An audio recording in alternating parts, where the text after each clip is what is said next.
Pushe pulle, which is opposite of push and pull.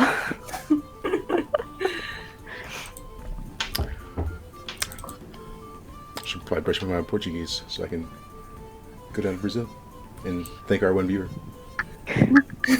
We are live, by the way, so hello, internet.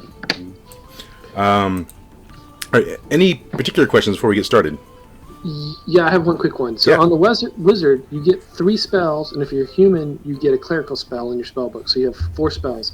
But then when you prepare spells, I only can prepare 2, 1 plus whatever my level is plus 1. Yeah. Correct? Yeah. Okay. So you can now I'm not super picky. So if you want to wait and tell me what spell you prepared when you use it, that's fine with me. All right. Okay. You don't have to be like, oh, I picked these 2 things and they're completely useless the whole campaign.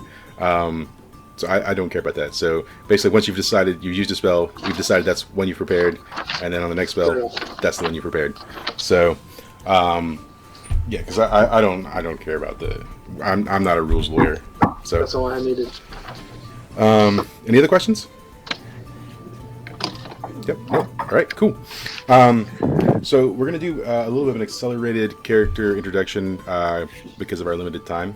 So I'm just gonna ask you a few basic questions about your character, and then we'll kind of carry on forward from there. Who would like to go first? I can go first. Sweet.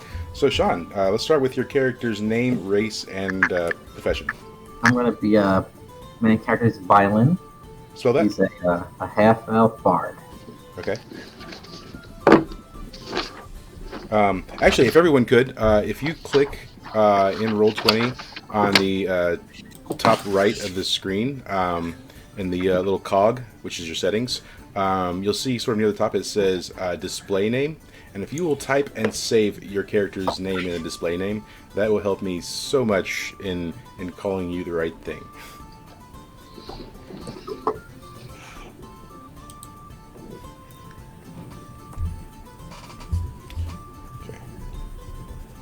Bard. All right. So this half elf bard, rough age? I'd say about 20. 20. All right. And is that pretty young for half elf? Yeah, I feel like 15, 16. Yeah.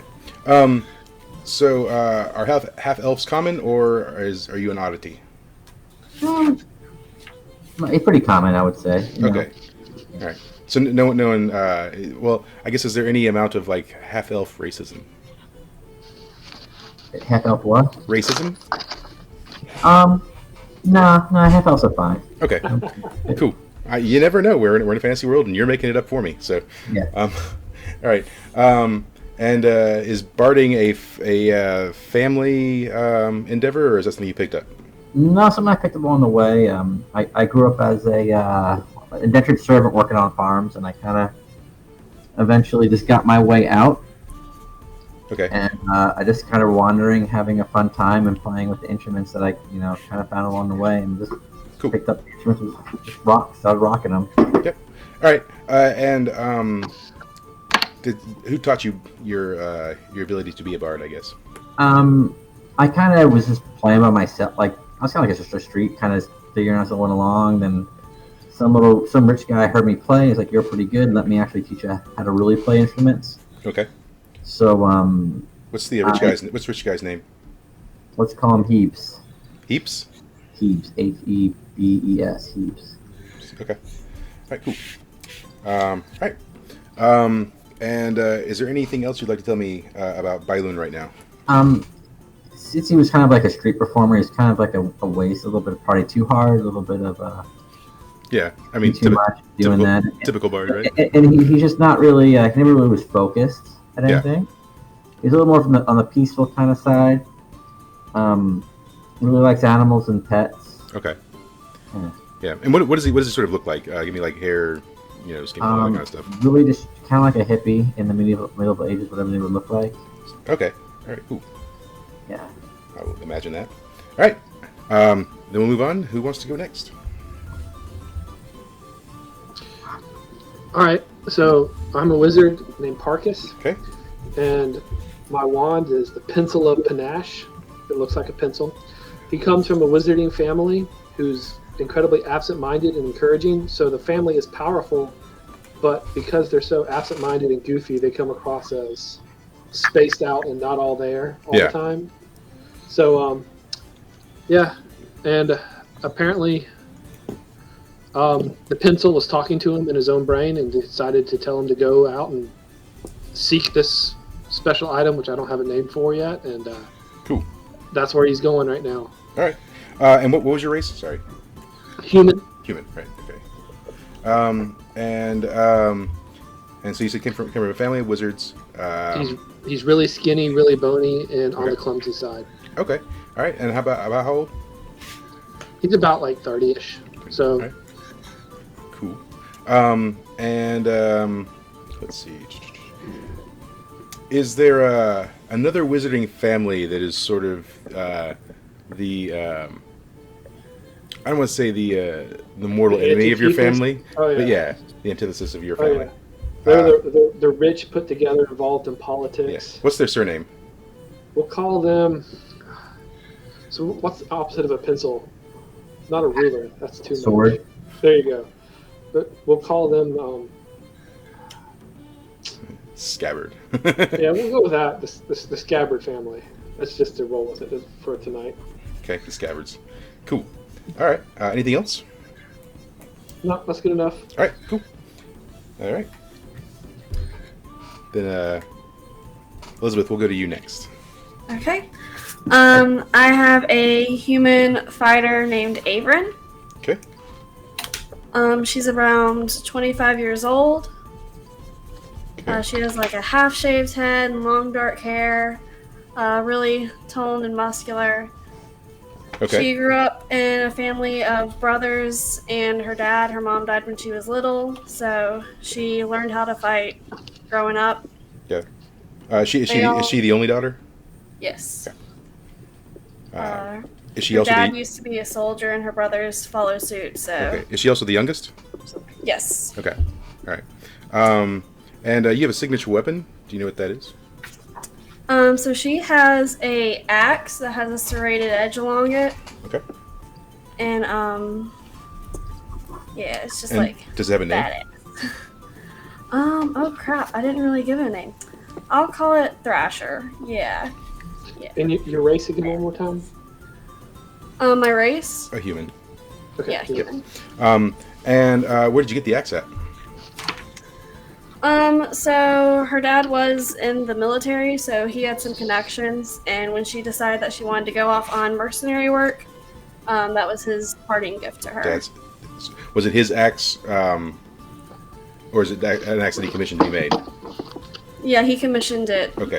So it's brand new. Yeah. When you received it. Okay. Okay. Cool. And was there ever a gentleman in your town that was trying to court you? I was trying to what? Court you?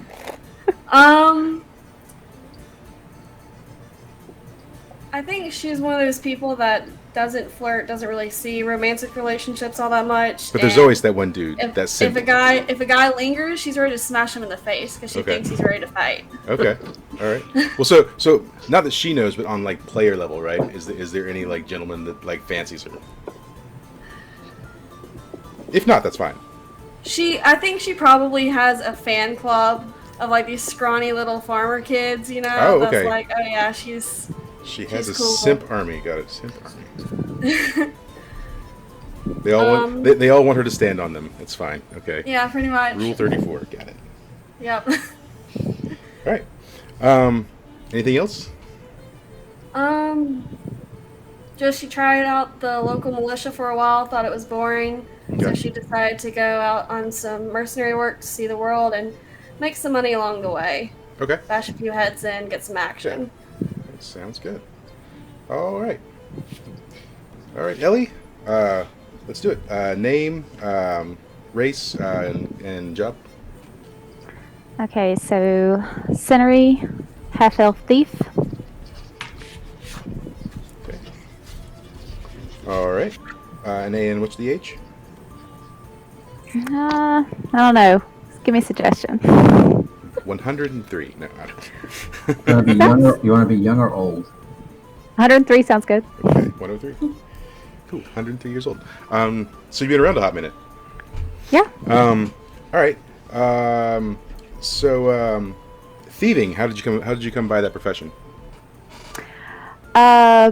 So abandoned when I was young.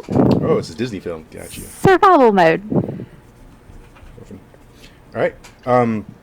Now, is it one of those things where just like over time you were like picking pockets and stuff like that, or did you fall? Yes. Did you fall? Okay. Well, did you ever fall in line with a group of thieves, like a thieves guild of any kind?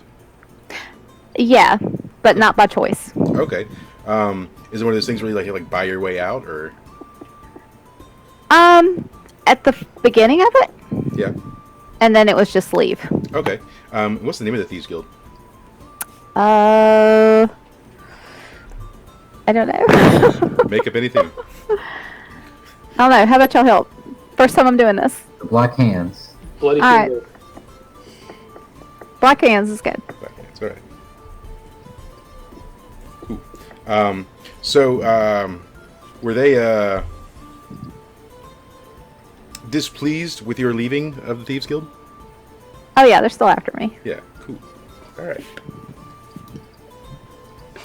And did you ever search for your parents? Oh no, Okay. Cool. not a clue, Yeah. All right. So, and don't care. yeah. What's the coolest thing you ever stole? I would say a cursed necklace right off of somebody's throat. Okay. Do you still have it, or did you sell it? No, I didn't hang on that for very long. Things did not go well after that theft. Could you give me a brief physical description of the cursed necklace? It was okay, it was gold, but it was like black gold over top of it, maybe. Okay. And had a deep red inset in it with lots of filigree other stones. Okay. But the deep red one is the centerpiece. It's the main stone, yeah. Okay. Cool. All right. And did you ever discern what the curse of the necklace was, or like you just got rid of it before you even learned a whole lot about it? Just everything that I tried to steal after that just didn't work out. Ended up in a lot of trouble. Cool. So got rid of it quick. Yeah. All right. Cool. Practically gave it away. Nice. All right.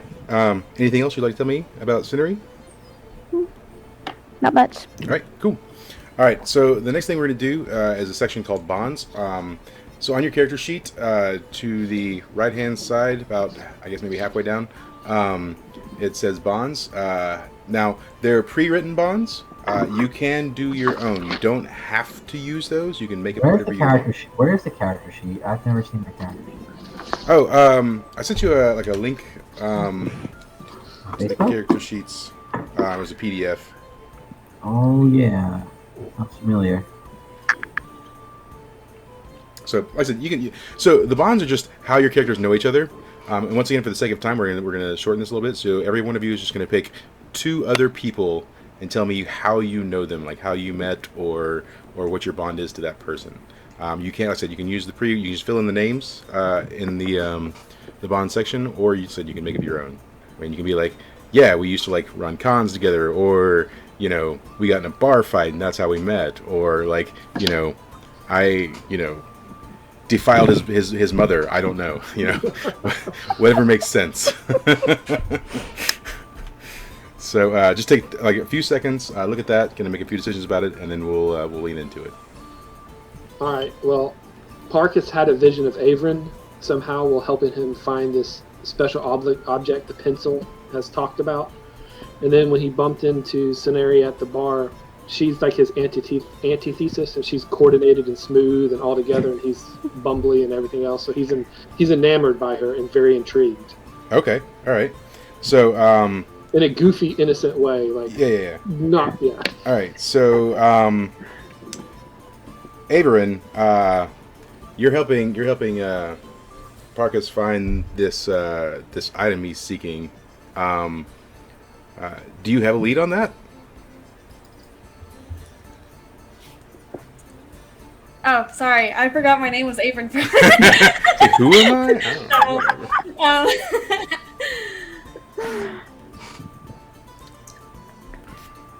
Averin doesn't have a lead, but Okay. because he's kind of like looking up to her, she acts like she knows what she's doing Okay. and acts like she knows It's like, "Ah, I got has this." one. But she has no idea. Cool. All She's right. like, it's totally this way. All right. And Cinery, is that right? Cinery?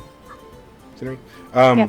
So Parkus is everything that that you are not, and you are everything that Parkus is not.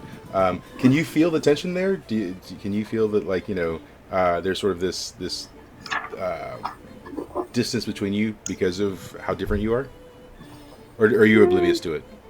I'm oblivious to it. Yeah. All right. Cool. And also, I mean, he's 30 and you're 103, so I mean, there's a pretty decent age gap there too. All right. Now, Parkus, are you aware that she's indifferent to this? Not at all. I'm not aware of hardly anything. Okay. Yeah. I'm wrapped up in my own little world. And Yeah. All right. Cool. It sounds like we're more similar than different. It's like we're the same in different ways. But that's often how the world works, isn't it? So, all right, cool. Who wants to do bonds next? The boss could be someone in the group, or it should be anybody that can make up. It's in the group, so it's one of these two people you're going to choose to have some sort of connection to. I probably mention it's Sinir, because I've been kind of in bars and scuzzy places a lot when I was like my early street performing and stuff. Okay. So I probably have bumped into a Sinir guy or girl, or Girl. Girl, a yeah. girl. Okay, I didn't hear. So It's D&D. People can be all kinds of things. So. Yeah, it is. Girl. Yeah, probably saw Sinir some of the bars and partied him, and I probably drank too much at the point. I need to be carried out of there. So at some point, she may have been nice enough to drag me to a place where I could sleep that wouldn't get rained on or something. Okay, so Cinery or Cinery? How would you prefer? Cinery. Cinery. Okay. So I want to posit that now that Bailoon always pronounces Cinery's name wrong, purposefully. Like he doesn't know it's wrong, but he does. All right. Cool. So now, Cinery, you are a half elf, and Bailoon is a half elf. So do you feel any connection with that sort of I guess a racial connection? I would say that I would think that he would have my back just as much as I have his. Okay, cool. Yeah, because I mean, as he said, so he was playing in a bar and he kind of like did himself in, and so according to his testimony, you kind of felt sorry for him. So you being 103 and him being 20, in your eyes, he's basically a kid. I ought to hauled his butt out of there. Yeah. Yeah. Cool. All right. Good deal. All right. And then what's your next one? For Sean? me? Yeah.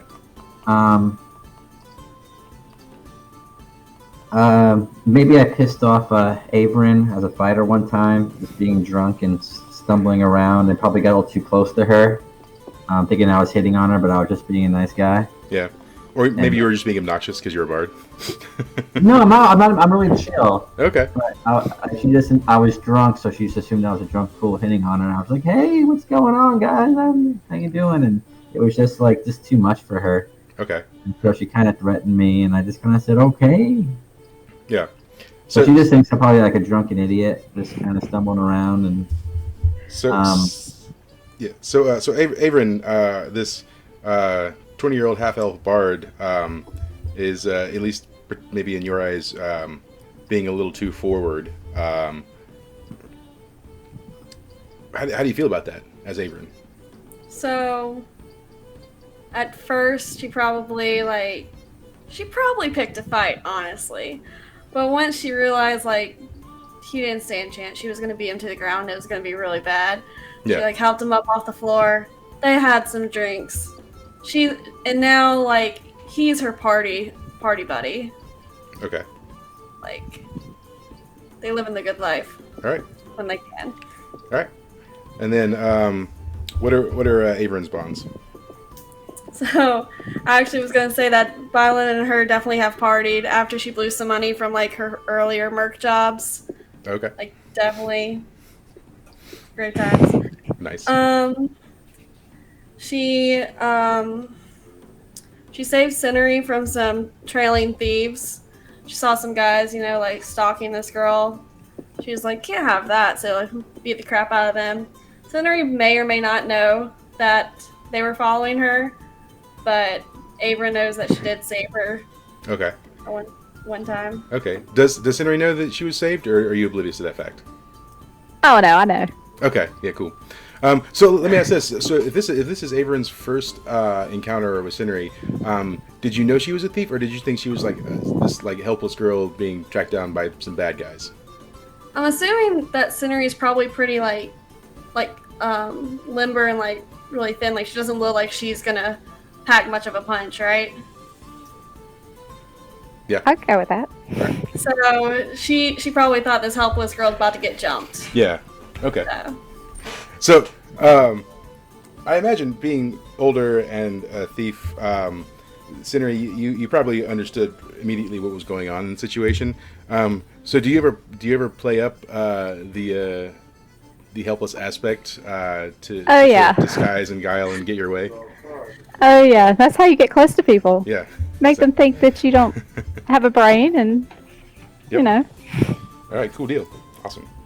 All right, so Cinery, what are your two bonds? All right, so I think I've already said one. Yeah. And I also know some incriminating evidence on Everin. Is that right, Everin? Averin? Yeah, I know some incriminating details about her. Well, let me cut over. Averin, do you know that she knows this incriminating information, or are you unaware? Completely unaware. Cool. It might be something that Averin doesn't even know, that she has some sort of bad backstory or bad reputation. Yeah. Like she's just going forward. Yeah. No idea. So what is the incriminating evidence or whatever? All those drinks that she's had in the past. She always somehow makes him think that he pays. Oh, okay. All right. Well, does he think he pays? Does no one actually pay, or? He pays. Okay. All right. All right. Cool. All right. So, all right. Give me just like a few minutes. I'm gonna put a few things together, and then we will start adventuring. If you guys want to take a minute to like use the restroom or get a drink or refill your drinks, go ahead and do so.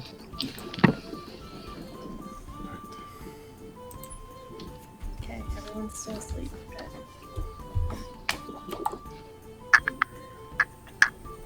Good.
ready whenever you guys are.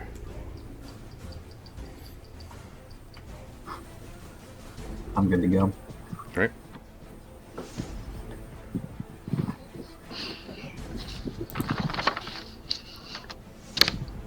Question with hit points. Yeah. Like, say it's like icon is 10, for instance, or 13, whatever it is. It's 6 plus 13 is 19, correct? Yes. Yep. Yeah. Yeah, I've had in the past, so because it can be a little confusing because some people will use their modifier as the plus. Yeah. And so that's why I always in the information I give, I say this number will not be less than 12 because I had someone one time that did that, and their character died in our campaign, and it wasn't until like a session later we realized that's what would happen because their character died. That was it, right? It was already canon. The character was dead, so we didn't retcon it. So. Uh-huh.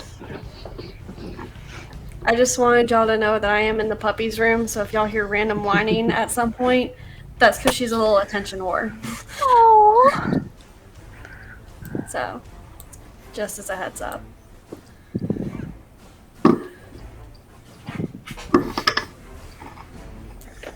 And our other dog is scratching at the door, so again, I apologize. Yeah, I can't hear it, so I think Okay, you're good.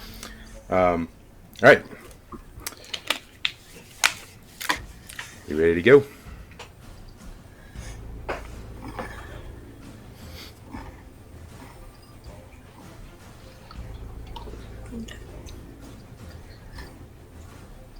All right. So, here's how we're going to start off. All right.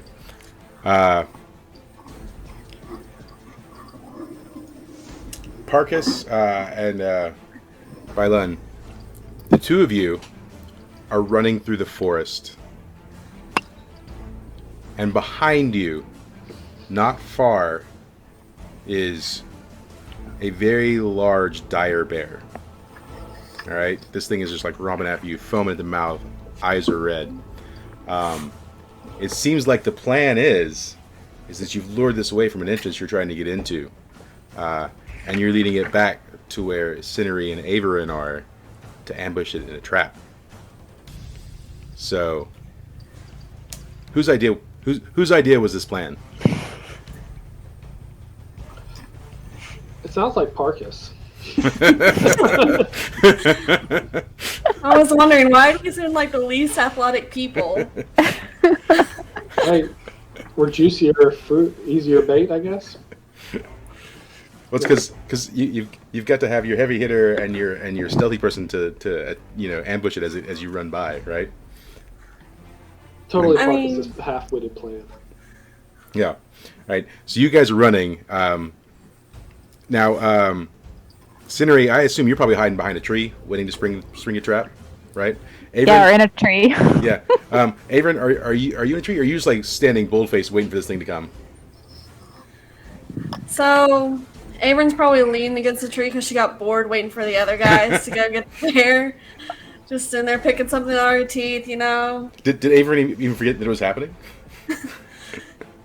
Maybe a time or two, and Yeah. then she goes to walk off, and Cinery is like, "What are you doing? We're about to spring this trap." Yeah. She's like, "Oh yeah, that's right." So, but before these guys show up, like they've gone to do this. Was there any dialogue between Cinery and Averin? Have you guys had any discussions while they were missing? So why do we send those idiots out there by themselves again? What if the dire bear gets a jump on their asses? Will we hear them scream? Am I supposed to be listening for screaming? I just gotta be faster than Parkus. That's all I gotta work. Now, is Cinery replying, or are you just like, shut up? I'm probably going over every scenario. Yeah. All right. So, Averin's just like talking. Cinery's What if like, they run up a tree and then Yeah. we don't know? yeah. All right. Cool.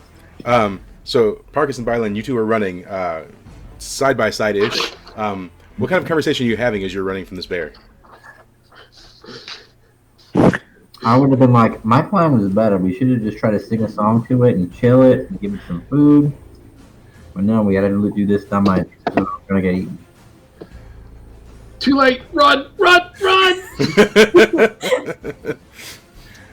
All right, cool. So the bear is starting to breathe down on you. I'm going to ask you both to do a dexterity roll on your dexterity modifier. So it'll be 2d6 plus your modifier. Yep, Great. that makes sense. Yeah, no, that's No, right. Ignore the second roll. all right. Cool. So the bear catches up to you before you reach the mark, and you both sort of tumble and fall, and it stands up on two legs above you. What do you want to do? I'm going to try to take some of my rations and throw it. Okay, cool. Oh, that's one thing I want to explain too. So, on the second page of your sheets, a lot of you will have the option of having adventuring gear, and it says 5 uses. So, what adventuring gear is like basic, like adventuring items that you might have, and it's not that item till you pull it out of the bag. So it's a little Mary Poppins-ish.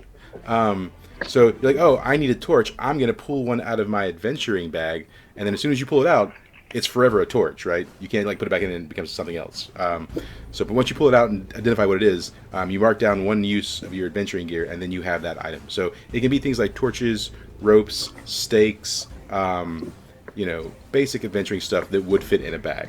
You're not going to I always carry I always have bear food in my thing. So. Yeah, I mean, you pull out human food too, right? But it's not going to be Excalibur or a Harrier jet or anything like that.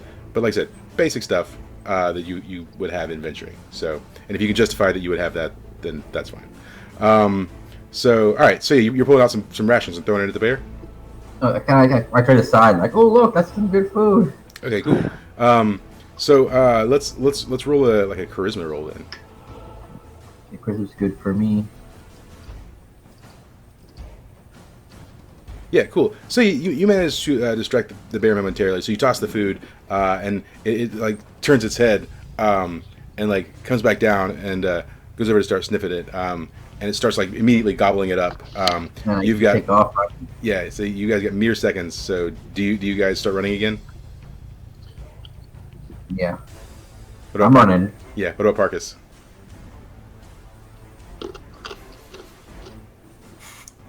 Can you hear us? I'm going to turn myself invisible. Okay. All right. Yeah. Roll for it. Be 2d6 on your wisdom, I think, or your intellect maybe, because you're what you call it, wizard. So yeah, you are definitely invisible. Do you want to give us a visual of how that happens?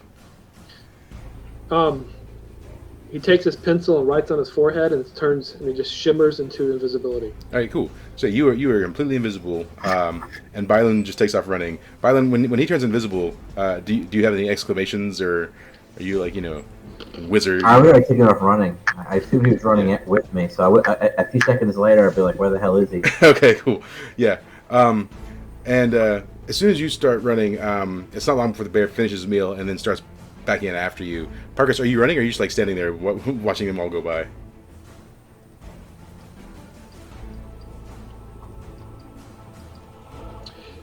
I'm following as fast as I can. Okay.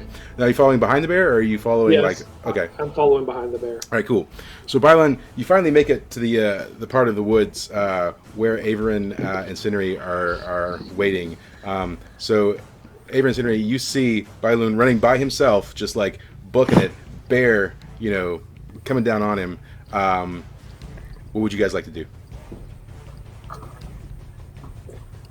Go ahead and pick up Thrash. I'm like, all right, let's go. Let's get ready. Let's put it behind my back, ready to swing into the bear as soon as it comes near us. Okay. So yeah, roll 2d6 on your strength then.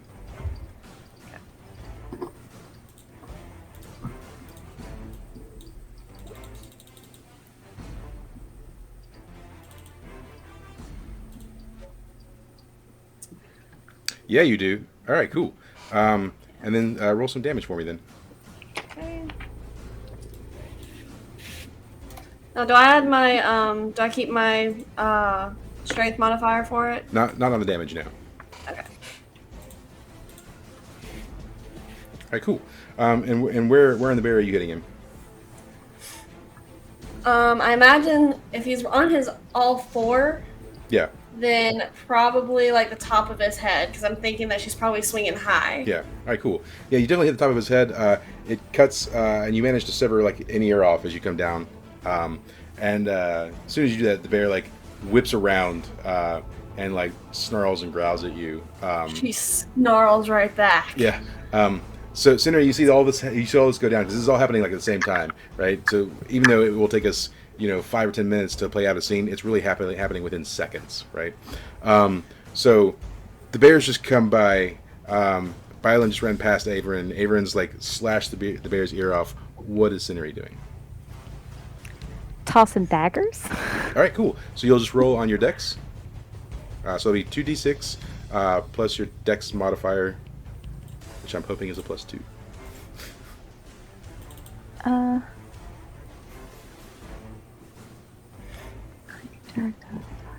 Hold on.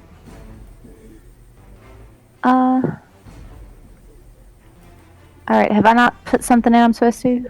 Okay, so on your sheet, do you have your sheet available? Yeah. All right, and is your dex modifier, is it +2 or a +1 or a +0? Well, Dexterity is 0? Okay. Well, so you did. So when you filled out your sheet, did you assign all those numbers to the different boxes? Yes. Yes. Yeah. Okay. And what number did you assign to dexterity? 12. Okay. Yeah. So 12 is 0. All right. So yeah, then that'll just be a 0 modifier. And so then 6 is a fail. So yeah, you throw the daggers, and Averin, can I get you to roll like a 2d6 on your dex? Yep. Cool. Yeah, so you dodge the daggers mostly. One just sort of like grazes you just a little bit, but not enough to cause damage, but it's enough to sort of throw you off a little bit. So on your next roll, you'll just take a -1. And do you yell at Cinery, like, what the heck or whatever, some sort of explicative? Yeah, pretty much. Like, WTF, like, come on now. I thought you were better than this. Does Cinery call back a my bad, or are you just like... Sorry! Yeah. Cool. All right. So, Bylan, by this point in time, you've managed to like maybe turn around and taken in all of what's happening. What would you like to do? Can I? I'm trying to get my magic.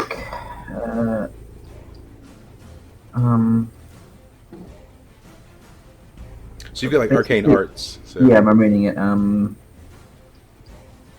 The 1d4 forward to damage. Does that mean like I basically do a spell on somebody and they do more damage when they hit? Yep. Yeah, I'm gonna do that to the fighter. Okay. Yeah. So you'll roll. The thing again. Yeah. Is my arcane based off of charisma? I believe so. It should say on your sheet. Yeah, charisma. Oh. Yeah, you do. All right. So tell me how you play your song and how it invigorates Averin. I'm like, go kill that bear because he ate Parkus. Cool. I knew you two should have been the ones to go out there. So yeah, Averin, you feel a renewed sense of strength wash over you, like you can hit harder than ever before. And so going forward, when you do damage, for the rest of this encounter, you'll do an additional d4 of damage. Parkus, you've arrived behind the bear. This is all going on. You're still invisible. What would you like to do? So Parkus starts muttering again and fumbling around in his robes very clumsily. He pulls out his pencil. He shimmers back into view to a mild astonishment of everyone. The pencil multiplies and then shoots forward at the bear as the form of a magic missile. All right, yeah, roll for it. All right, cool. And then roll some damage then.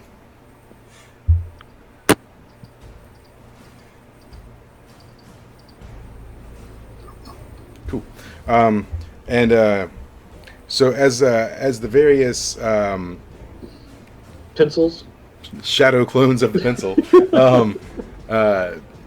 attack the bear on multiple parts, the bear feels very not happy about this situation, And so he turns and he swipes, and sort of just barely grazes you across the chest with his paws. And you're going to take just 2 damage, minus any armor you might have, as he catches you. Maybe stumble back just a few feet after this happens. Cinery, or not Cinery, sorry, Aaron. Vargas just got swept across the chest, and what are you doing? Like, oh, fuck you don't. And I go around and I swing the other way. All right, yeah. Right into the side. Yeah, roll for it.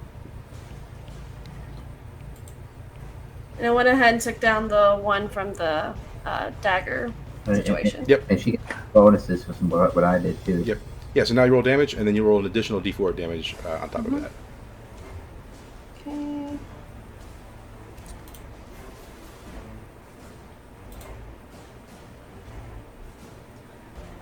I don't know how to add the 2 different dice. I'm just going to roll them separately. Yeah, you roll separate. That's fine. Okay, cool. So 9 damn. Oh wait, that's a d6. Yeah. Ignore that one. Okay, there we go. So 7. Ooh, it's better. Oh, sad. I know. You know what? That sucks. I'll give you the 5 though. All right. Aw, Yeah. thank you. So where are you hitting the bear?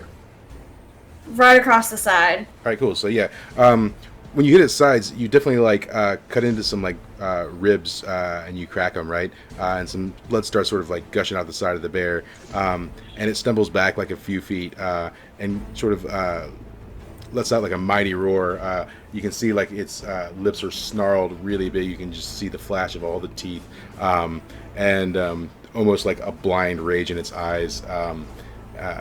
Cinery, what are you doing?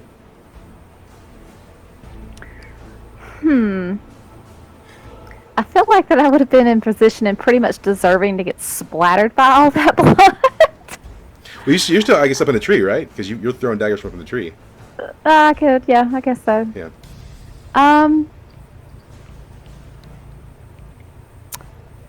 Well, I guess I have a question. It's like, why are we going after this in the first place? Because I don't want to poison it if it's important. And we'll, from a story perspective, you guys are trying to get into, like, basically like a dungeon, and this bear was basically guarding the entrance. Okay. So it doesn't matter if we poison it or not, correct? Yeah, it just depends on how much you love animals, I guess. As a I don't character, love this one too much. not as a person. All right, so I guess I would like to go ahead and just poison it. All right. Now, have you chosen your poison specialty? Because there's one that makes them sleep. There's one that makes them your friend. There's one that does like maybe damage over time.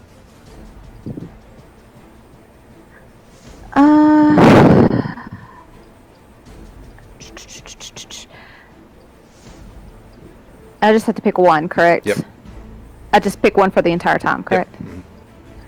Mm-hmm. I would say bloodweed, the 1 damage over time. Okay. Ongoing until cured. All right.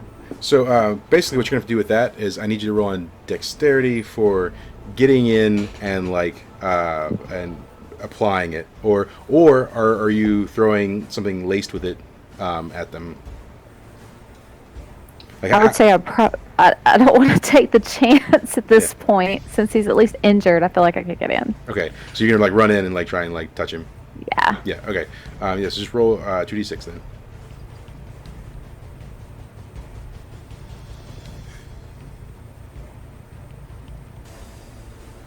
Ooh, it's not your day. No, it's not. your day. Sorry. So yeah, you go to run in, but like I said, this bear is going into a blind rage. He's going basically in a berserk mode.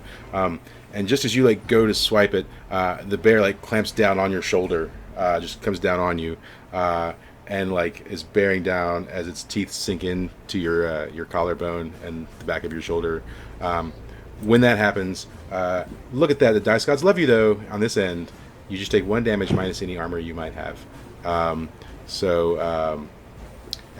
armor, also on the second page of your sheet, there would have been like choices for like what you're wearing, and they may have listed like a certain amount of armor. So you might have a +1, maybe. Adventuring gear? No. What's above that, maybe? It's at the top. It's like a bunch more above that. Like 2 more spots above that. Is there an option for like what you're wearing? The choose your clothing. Leather armor? Yeah. Does it have a +1 on it? Yes. Yeah. Okay. So basically, as he's digging in, your armor is absorbing like all of that. So it's you may feel discomfort, but it's not like damaging you. So Okay. good on you. All right. Cool. So, Byron, what are you doing? I'm kind of in shock that Parkis's ghost came back. Yeah.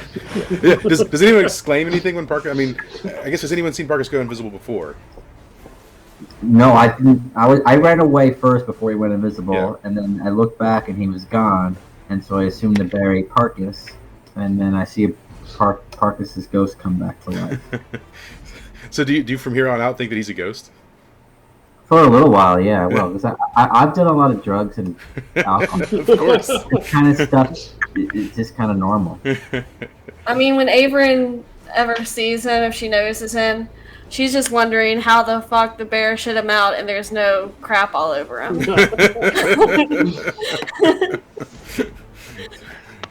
So many Yeah, thoughts. No.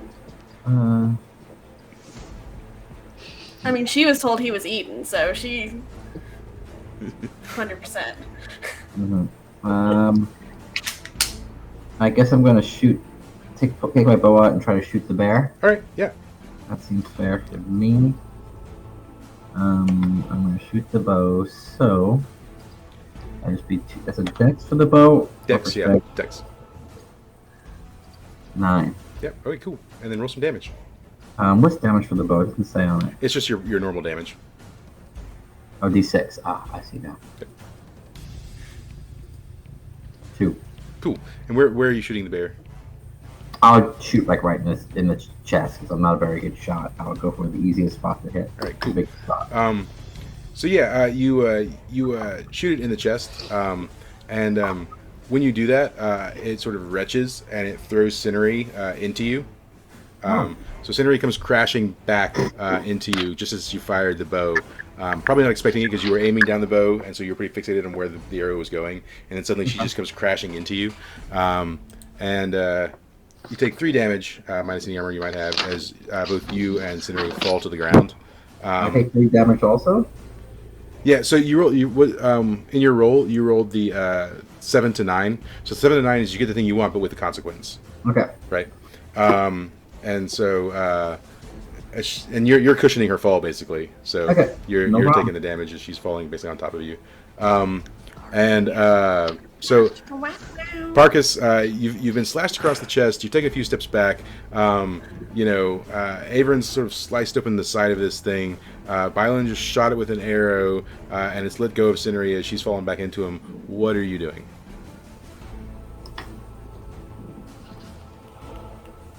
We're going to take a step back and shoot it again with my pencils. Yep. Split him up and cast it again. So he's still mumbling and still shooting. All right, yeah, roll for it. Such good rolls tonight. Look at you.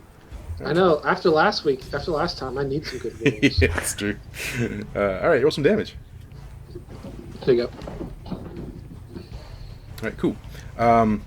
So the pencils start darting the bear, and consequently, one goes in its mouth and down its throat, and it starts to like choke and cough, and you see it start stumbling around, and after like a few seconds of this, it just falls over.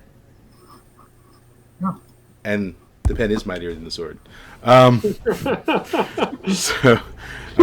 So yeah, it falls over, and it seems to be sort of it's choked to death on the pen, and you guys are now sort of in the forest with this dead bear carcass, and you could, of course, at this point, return to the cave entrance. Is there anything you want to do with the bear, or do while you're sort of standing here in this area? I just want to inspect his asshole and try to figure out how Parkus came out of it. One piece. Yeah. Roll some discern realities for me. That's 2d6 on your wisdom. Oh, hey, my wisdom isn't as bad as it could be. So, that's cool.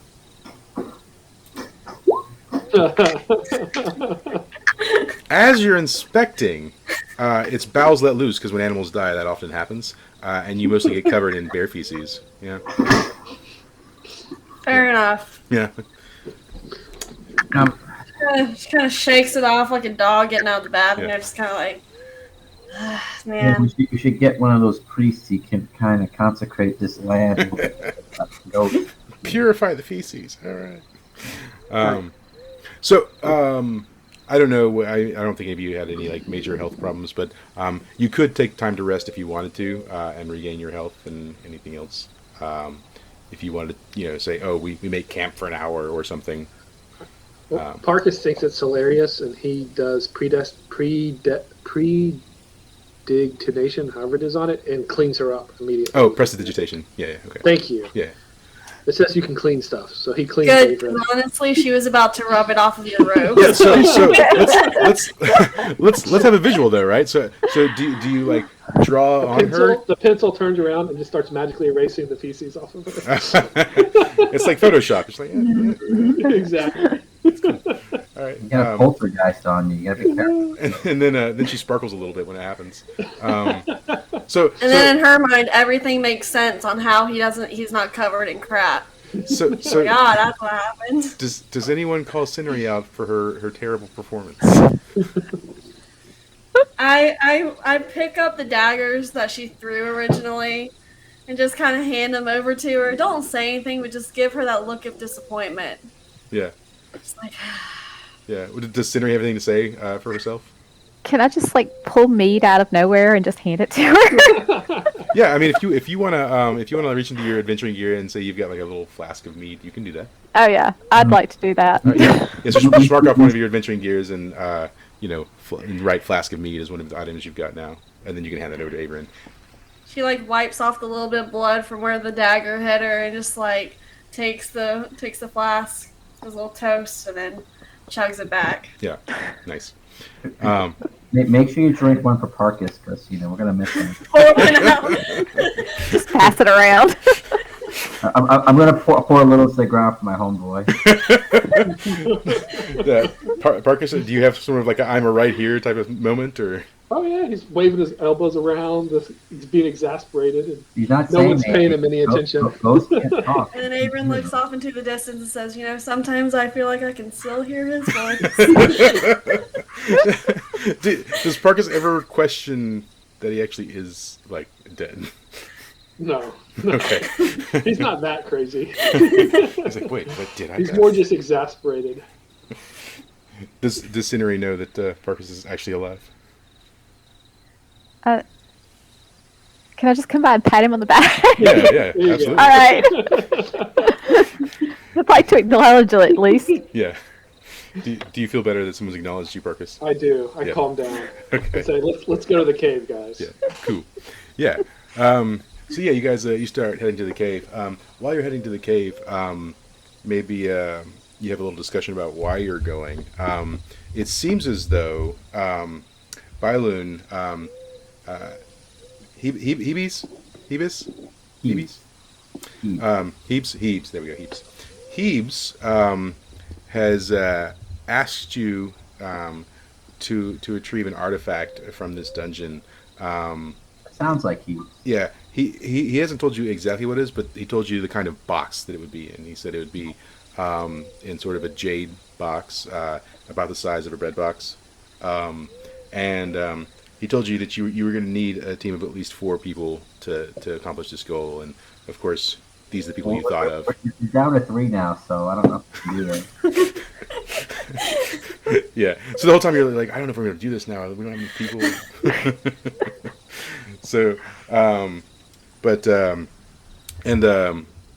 he's promised to pay off your bar tab if you complete this for him. Oh, that's pretty good. Yeah. But that's really all the information I need. He's like, go to this place, find this thing, bring it back. You need people. you all have agreed to go along. Why?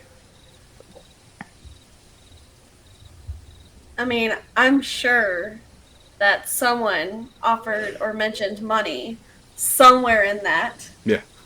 And also, she's kind of hoping she can, like, piggyback off of that bar tab coverage. So, well, Lynn, when you asked them to go, what did you promise them? What was your offer? I said, well, I kind of owe the bartender some money and stuff. So, like, come and help me, and, it'll be fun. We just gotta get a little box. And, yeah, it's not that far out of town. We can just go, have a good time. It's just, like, kind of kumbaya moment. And it's more out of pity I would think they want to join me than actually, like, any real motivation. Well, Parkish joins because he believes Averin he had the vision of Averin, so wherever Averin's going at this time, he's going with her to find whatever magic item popped up in his vision. Yeah. Cool. All right. And Cindery? Jade box. Yeah. Mysterious jade box, of course. Yeah. Well, and so Heebs is especially stated that he only cares about what's in the box. He doesn't actually care about the box itself. So. Yeah, but even still. Yeah. Well, I mean, why not? I'm saying you can have the like box, what's in right? there? Yeah. What's in there? Well, we don't know yet. Well, I know. Yeah. You don't know. You'll find out. I want to find out. That's why I'm going. Unless you all die. Oh God! The way I'm rolling, it's going to be me. Yeah. So you guys sort of arrive at the entrance of the dungeon where the bear was initially, and I mean it looks very like ruins, kind of a little slightly ominous, and there's evidence of like some like bones around where the bear is like eating people, and there's like some rusted armor and stuff laying about, which is not the picture. You just have to imagine it, You arrive at the entrance. Do you have a game plan going in, or are you all just like gonna like barge in? Did he tell me like what else is in the cave, or just like go in the cave and you'll find the box and that's it? Yeah, basically like there's this like cave entrance to like a forest jungle dungeon type thing, and somewhere in there is this box, and I just really need what's inside. Okay, yeah, he didn't. If he didn't mention anything, I'm like, oh yeah, he just go right in. We'll find it. So in this game too, there you have a list of just generic moves that everybody has. So on that list are things like hack and slash. That's just when you just do a generic attack. There's volley. That's anytime you sort of throw or shoot something. So there's a move called discern reality. So that's basically anytime you want to be like, I want to like, learn more about what's going on in this area. Like I want to inspect. I want to look around. And then there's spout lore. So if you think your character might know something that like you as a player don't know, but your character would know, you can use spout lore, and you could possibly your character spout something that is important or useful. So you could use any of those things at this time if you would like to, or you can just like blindly walk in. So, guys, like group chat. Do y'all think it would be more advantageous to be fighting something in a hallway or out here? Well, I don't think we should fight anything. We should, just try to say, hey, we kind of need that box. Maybe we'll trade. I mean, it's good to be optimistic, but fighting in or fighting out? Do we think there's something worse than what we already encountered? Because if there's something worse in there, then I would say it would be better to fight out. Okay, I mean, so you want to fight out? All right. So Avon bends over, picks up a bone, and chucks it down the hallway. Cool. Roll on the dex. Where's my dex? Yeah, so it's a fairly successful throw. You toss it in there. You hear some like it sort of clicks on the sides, and it seems at least the distance you can throw, like nothing's come out. And you didn't sense any movement as you sort of just chucked it into the entrance. So, all right, seems pretty clear, guys. All right. Well, Parkus is going to try to just spout some lore from seeing some of the runes carved around the edge of the cave entrance. Okay, cool. Yeah, and roll that is on intellect. Wisdom, intelligence, or wisdom. Intelligence, because discern realities is on wisdom, and then spout lore is on intellect. Okay. Why is this happening? I whisper to Scenari, that the ghost is talking in tongues. Yeah. So as you're reading the runes, you've seen this before in books. Now you can't read the runes themselves, but you do know that these are runes from an ancient civilization that's since long passed, and that they are notorious for booby trapping their temples. That they're usually filled with treasure, but like it's hard to get to because of all the booby traps, and that sometimes also monsters, because of the lack of humans and things, monsters have taken up residence in these kind of facilities before as well.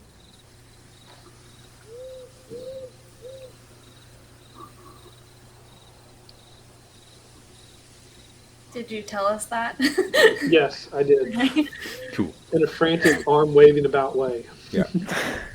So now, Cinery, as a thief, I believe you have an ability called Detect Traps. Yes. Yeah. I think so. That's something you can use sometimes to detect and possibly even disarm traps.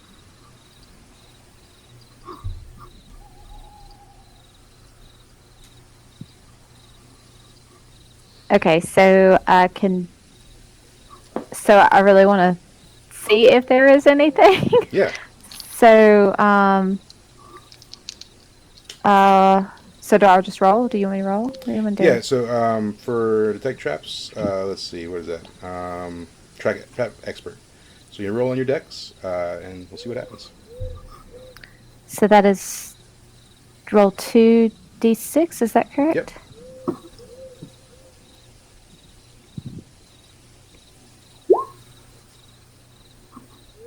What is the deal?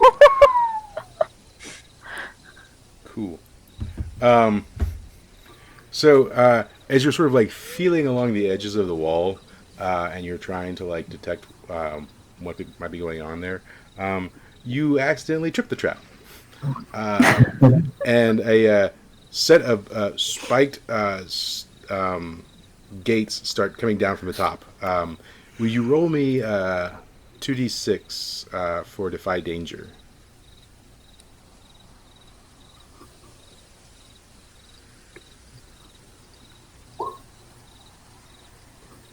Okay, cool. So you go to jump back. As you're jumping back, the one of the spikes kind of like catches a part of your like cloak and rips a piece of that off. But you do manage to like jump out of the way before it like impales you. But it comes down, and now like the entrance to the cave is completely sort of gated off, and everyone exclaims, "What the heck?"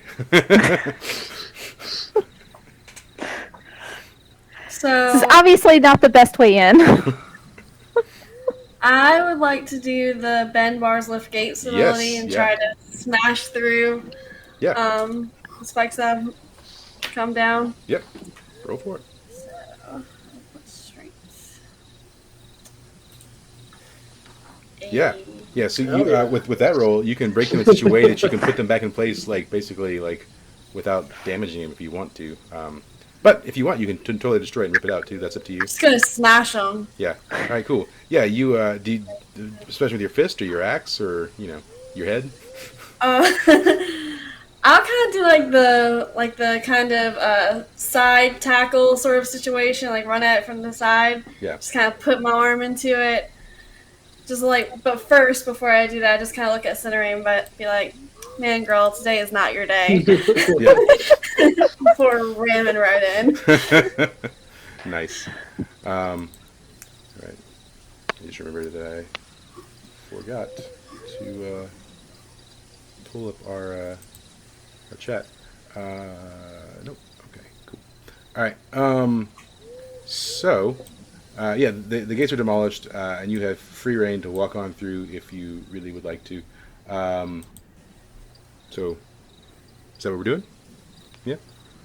Or is just one person going in? Somebody scouting, or what's the plan on this?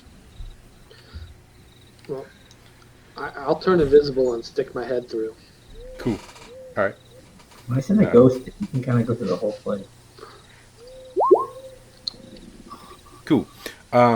So, what would you like as your consequence? Would you like to draw unwanted attention? Do you want to lose the spell? You have some options there. Actually, I can turn someone else invisible too. So I'm going to turn Cinery invisible because she's the thief and let her go in. Okay. So, with this, Are you sure? yeah, I believe in you. At least someone does. What's the ghost? The ghost no. lives in her. We'll disturb reality, and I'm -1 to cast till next time I prepare spells. Okay. All right. So yeah, you feel sort of a little bit of an extra drain on your magic that sort of weakens you as you cast. Now, did you tell Cinery like, hey, I'm going to make you invisible, or did you just do it? I just did it. Okay. I'm too afraid. Yeah. So I just turned her invisible and said, "Go look, go." So Cinery, you just become invisible. You can't see your hands anymore. Like, what happened? So Ghosts. yeah, Violet and Averin, what are you doing? Because like the ghost whips out a pen, writes on Cinery, Cinery disappears. Well, Averin turned around, and all of a sudden Cinery's not there anymore, and she's like, well, damn, I guess for once she actually did her job. All right, cool. So Cinery, you're invisible. Do you want to head in? Or? Oh yeah, might as well. Yeah, cool. So you head in, and I gotta pull up. So as soon as you sort of walk in and walk down the steps a little bit, you come in. The first room you come to is this sort of like area right here. It's got like a sort of an altar. There's sort of like this snake-headed, or what do you call it? Goat-headed statue thing. Pillars, all the stuff. So this is what you see as soon as you walk in. What do you want to do? Go up and inspect That would this say- mysterious altar. And Yeah. welcoming. Yeah. So none of the rest of you see this, right? Only Cinery, right? So, you want to basically do a discern realities. So if you'll roll 2d6 on your wisdom.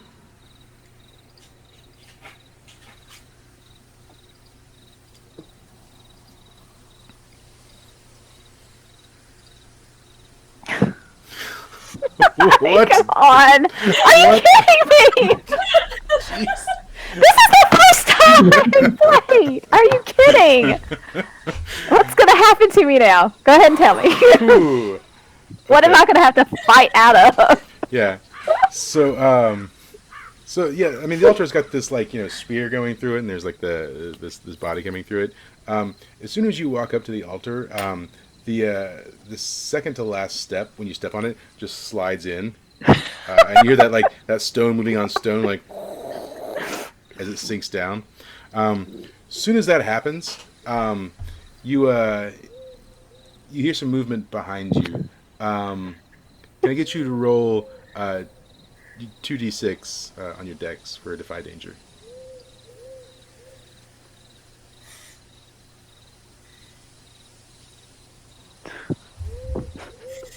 You're gonna die.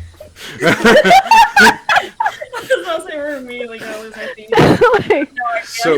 So before you can even turn around, you feel two stony hands wrap around your neck from behind and hoist you up into the air. And you're now dangling by your neck as these are closing in on it.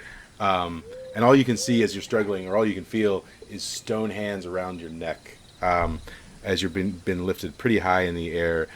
When that happens, you take 6 damage, minus any armor you might have.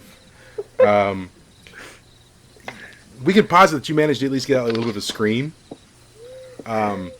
So the rest of you outside, you hear a brief scream, and then it muffles as you're standing outside. What do you want to do? I just pick up my axe and I go running down the hallway. Cool. One job, Chip. One job. Marcus just follows wasn't paying attention. He sees her run. He just takes off running with her behind her. And Bylon? Yeah, I'm gonna follow. If the fighter goes, I'm going. Yeah. Okay. Yeah. So you guys run in, and as you get to this sort of first opening room, you see so this guy right here with the horns. Yeah, he's not there anymore. He's standing. You can see him from the backside, and he's holding Cinery in the air in his stone hands. Wasn't she invisible, or did that go away? Yeah. Well, she stepped on a trap. It has true sight. Okay, that's fine. So yeah, once it started damaging her, she would have become visible again. So. Okay. How tall is the Dibble statue? He's probably a good 9 foot tall, at least. Okay. Interesting. Maybe a little high. Okay. Yeah, so you run in, and he's holding and choking her there. And I imagine Avery arrives first, having run in first. What do you want to do as you're dashing in? So I get as close as I can to him and try to hit him try to hit one of his arms, the one that's closest to me.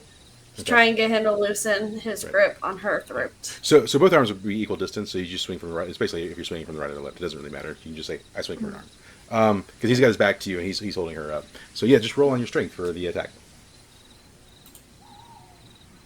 Yeah, all right. Roll for some damage. I am the antithesis to Cinery. The dice gods giveth, and the dice gods taketh away. All right, so yeah. But it's okay, because when the one time she's gonna hit, Yeah. her damage is gonna be like ridiculous. Yeah. So you swing your axe, and it definitely like puts a nice like chip in this thing's like arm, but it doesn't like break it off, and it's still like, increasing its grip on Cinery as you do that. So, Parkus, as you've run in behind, and Averan's like just hit this thing in the arm, and it's strangling Cinery. What are you doing? Well, I see part of the stone fly off, so I know we can damage it. So I quickly mumble and throw my pencil fabric, my phantom pencils, in the same direction to try to hit the same arm that Averin just chipped. All right, cool. Yeah, roll for it. Jesus. On a 10 plus, can you empower at level 1? I can't remember. It doesn't say that. There's It just says on a 10 plus the spell is successfully cast, so you can cast it again later. Okay, yeah, because at some point you can empower spells, but I didn't remember. I haven't seen that yet. Yeah, that might be in your like different abilities. So all right, yeah, then roll for damage.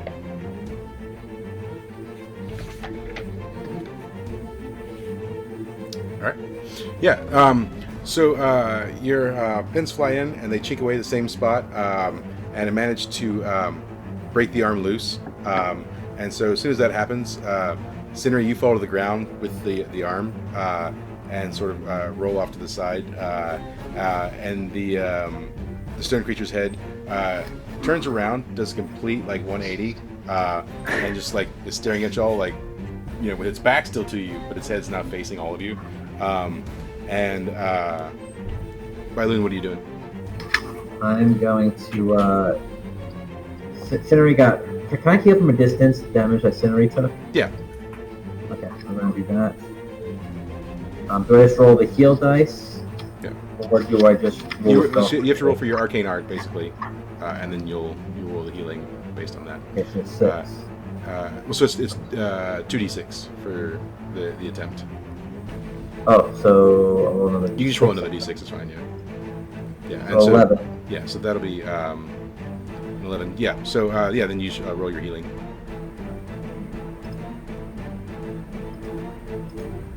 So you get 7 hit points left. Yep. So when you do that, are you singing? Are you playing an instrument? Like how are you casting this spell as a? I would do it by singing a little bit. Okay. Cool. All right. Yeah. So you start sort of singing. Does Parkus or Averin understand that he sings to do magic, or do they think he's just inappropriately singing for no reason during a fight? Parkus has been around enough crazy magic where he understands there's magic coming from him. Okay. So he gets the general gist of it. Yeah. All right.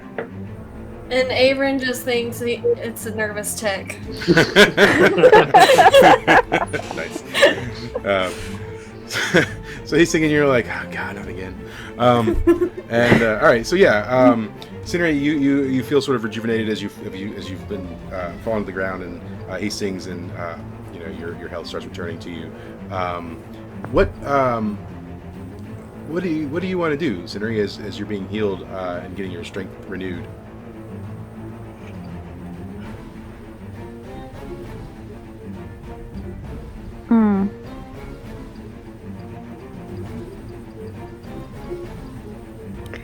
I don't know. I feel like if I don't heal up a little bit, I'm going to become a burden to everybody else.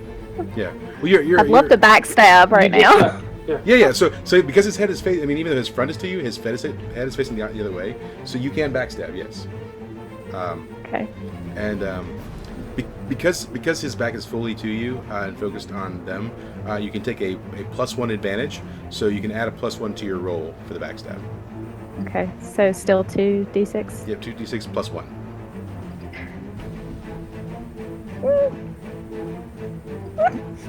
Look at there. There we go. You're gonna backstab the ever-loving crap out of me.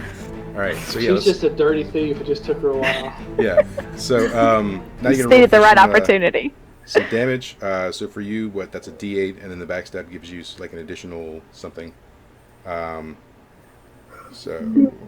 She's one of those performs better under pressure. Yeah. Oh well, so you get to choose. You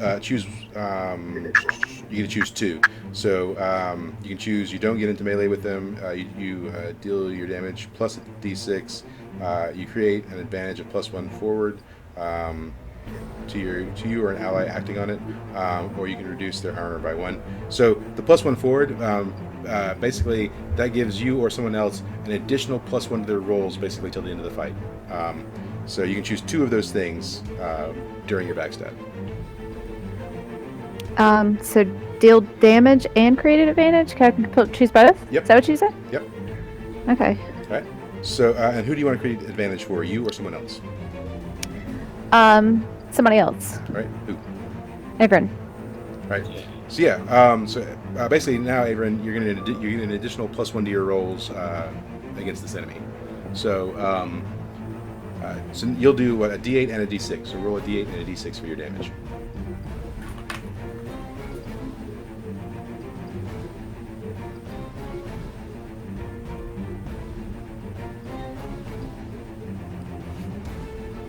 For Cindery, yeah.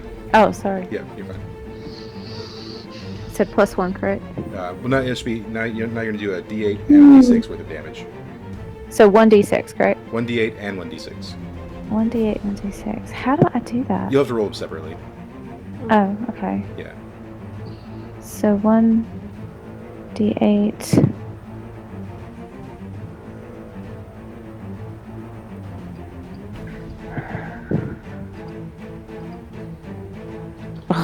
Yep.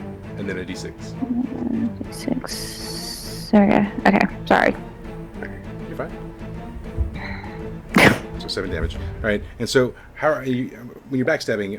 How are you doing it? Are you just like trying to drive your dagger into its front now, essentially? Yes. Yep. All right. Cool.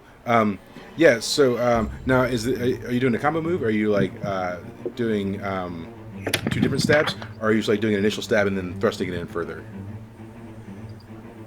I would say 1 initial and then thrusting in further. All right, cool. So we're gonna pause it. So like I said, his front's facing you, so he's got this sort of like pendant around his neck. When you force it in, you force it into that pendant, and then you force it in a second time, and the pendant like breaks, and the sort of the stone necklace around it falls off. And then when you do that, you guys on the inside see his head just sort of slump forward, and the glow from his eyes disappear. And it seems like he's not moving now. What do you want to do? Do you want to do anything?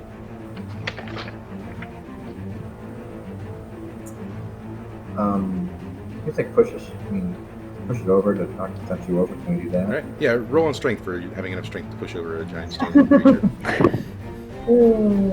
I'm so weak. So I get -1 for this. Is it -1 for me? Yeah, you're pushing on it, but you're not making any headway at all. Yeah. So. I'll go behind him and like kind of push it and try to help him think that he's doing it. So do you push high enough to where like he doesn't see you pushing it, maybe, or? Oh yeah. All right. Yeah. Roll on strength. Yeah, it topples right over. Right. No problem. Bylan, do you think you did it?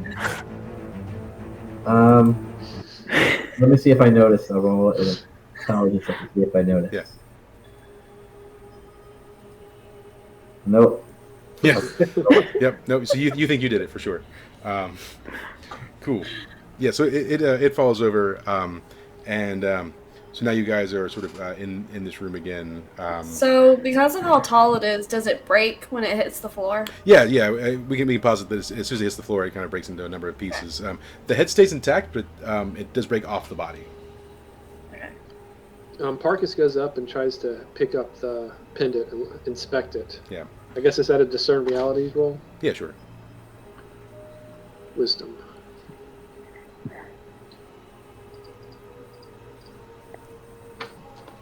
Yeah, so the pendant's it's been cracked and it's in pieces a little bit. So as you pick it up and inspect it, you can tell that it's definitely like ancient magic. It's more of a darker magic. It's something that's not practiced anymore. It's been used on this, you've heard of golems before, but they're not prevalent in today's day and age. But it's definitely some sort of like golem magic. I put it in my bag. Cool. Okay. For further study and exploration. Yeah, absolutely. All right, cool. So yeah, you guys are back in this room again. You can certainly search around and look, or discern realities, or whatever you want to do. So Neri, I thought you said that you were a thief. Isn't this like your thing? Isn't this like typically what you were doing beforehand? Sure. So can I just like go around the chamber and just start collecting random items Yeah, that have been left there from previous people? So you want to loot? Yes, I want to loot. Well, let's do a discern realities. That's 2d6 on your wisdom.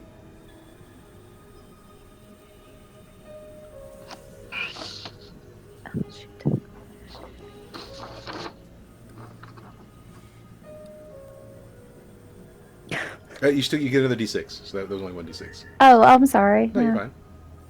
I didn't realize. All right, so It's not bad. we'll take one of those plus ones because technically you only get the 1 plus 1. But so that's a 2. So that's a 7 though. 7 and 9. That's 7. Yeah. So when you're searching the room, you find a handful of like arrow tips that are like intact and like in decent shape. You find a rusty dagger. There's not a lot in here. It seems like most things have worn away with time, or just weren't that high quality in the first place. You do, however, find most of the doorways don't have doors anymore, but you do find one with a large stone door that seems to be locked.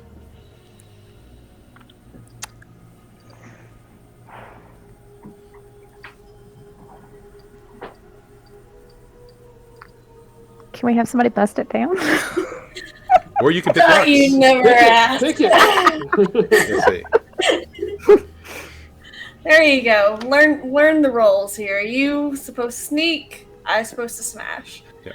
So I go in second time, try to ram it down. Cool. Go ahead and do you want to do it in a way that keeps it intact, or do you just want to smash it to pieces? Is there like a place that it splits in the middle? It's just a giant, like, sort of stone door, and it seems like it might be hinged, possibly. So sort of like that sort of like circular, dome-ish shape. Yeah. Honestly, trying to figure out which side of the hinge seems like it'd be too much for Abram, so she's probably just gonna ram it down. Yeah. Okay. Yeah. You break it open, and it leads up into a larger roomed area, and so what you can see whilst looking in is this here. So this is the room it opens up into. It seems like a crypt. There seem to be a lot of sort of open coffins with bones in it. There's stacks of bones, and it sort of leads all the way back into the back.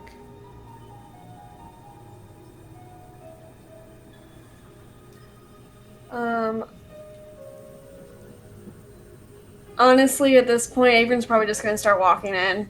She's giving up on Scenery going first. Cool. Why don't we send the ghost first? You know his ghost friends. Yeah. So, well, Avron's walking in. Avron's walking in. So, yeah, you waltz in. And when you walk in, I'm kind of doing like a museum walk-in, like you're kind of walking at a slow pace and just kind of looking around. So do I like notice anything particular when I'm walking? roll discern realities. Okay. And your wisdom. Wisdom. Okay.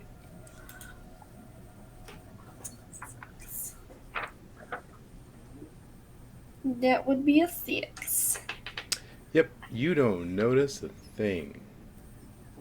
Nice. In A lot of fact, bodies. can I get you to roll me a Defy Danger with your?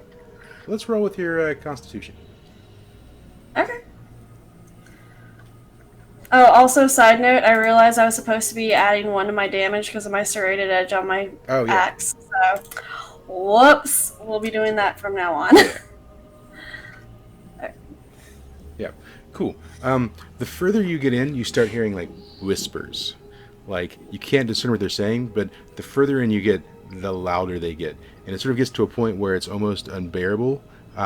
It's not hurting you, but you know that if you go further, that it could be possibly debilitating.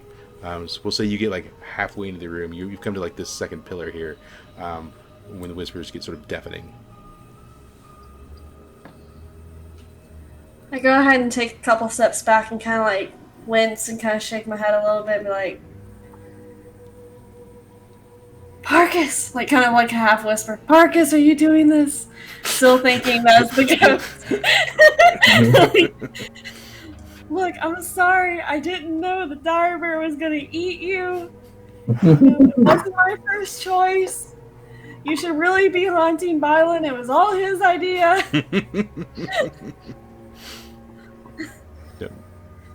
So do you? So you don't tell them that you're hearing whispers though. You just tell them you're just exclaiming that Parkus stop doing it, right? Yeah. Okay. So you guys do you guys walk into the room or are you still hanging out outside? Because you don't know about the whispers.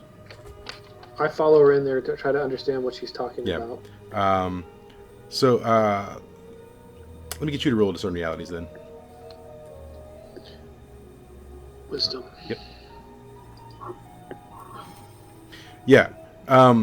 So as you get a little further in, you start hearing the whispers, and you know that this is basically it's a trap. It's sort of a magic that's been cast on the dead souls in here, and it's basically like a deterrent to drive you mad. But you do know that if you're able to like destroy the skulls in the room, then they'll lose their power. All right, so I yell that loudly. Destroy the skulls! Get them! Bust them up! Hurry, hurry! They're whispering at us. They're talking. Yeah. All right. I just go in a smashing frenzy. Cool. Like Yeah. bull in a china shop. Let's do this. Yeah. So yeah, it doesn't. It takes you probably 15 minutes or so to like smash every skull. Can I get you? Let me get you to roll an intellect roll for me. Well, that's not good. Ooh, smarty pants. Cool. Thanks. All right. So yeah. You smash all the skulls that you can find, and the whispering seems to subside.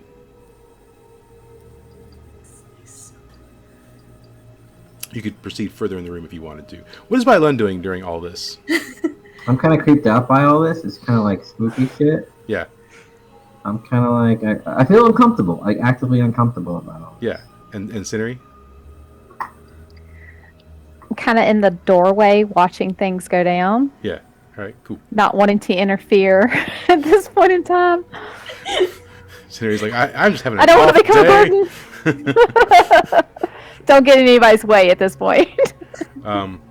So yeah, you seem to have smashed most of the skulls. While Avron's done all that, Parkus, what do you want to do? Seeing how maybe all the skulls have been smashed. All right.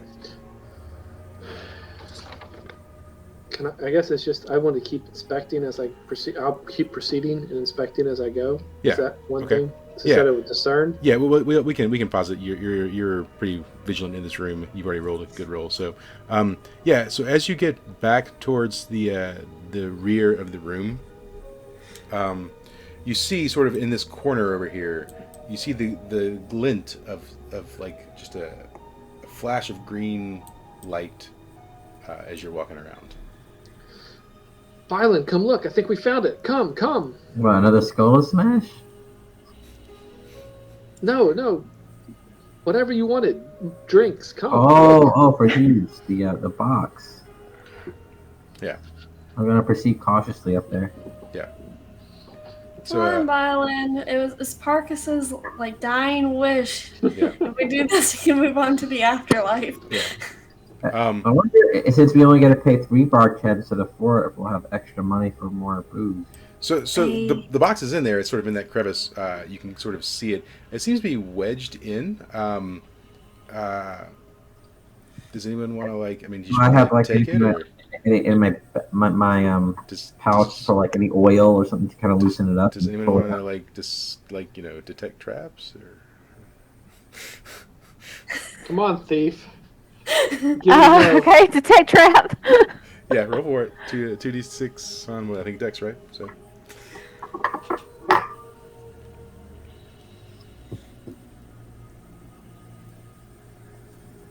All right. Cool. All right, you get some questions with that. The detect traps, so on a 7 to 9, you basically hold one, and you can sort of ask one of these questions. You can ask, is there a trap here, and if so, what activates it? You can ask, what does the trap do when activated, and you can ask, what else is hidden here? So, which one of those things would you like to ask? Is there a trap here, and if so, what activates it? There is a trap. If you remove the box, it activates it. Great. So you can tell the group that, obviously, or not. You Yeah. just keep it to yourself. You're like, Guys. yeah, it's fine. Just take It's a it. trap! As you like inch by the door. If we move it, it's going to activate, and anything can happen at this point because I did not ask the right question.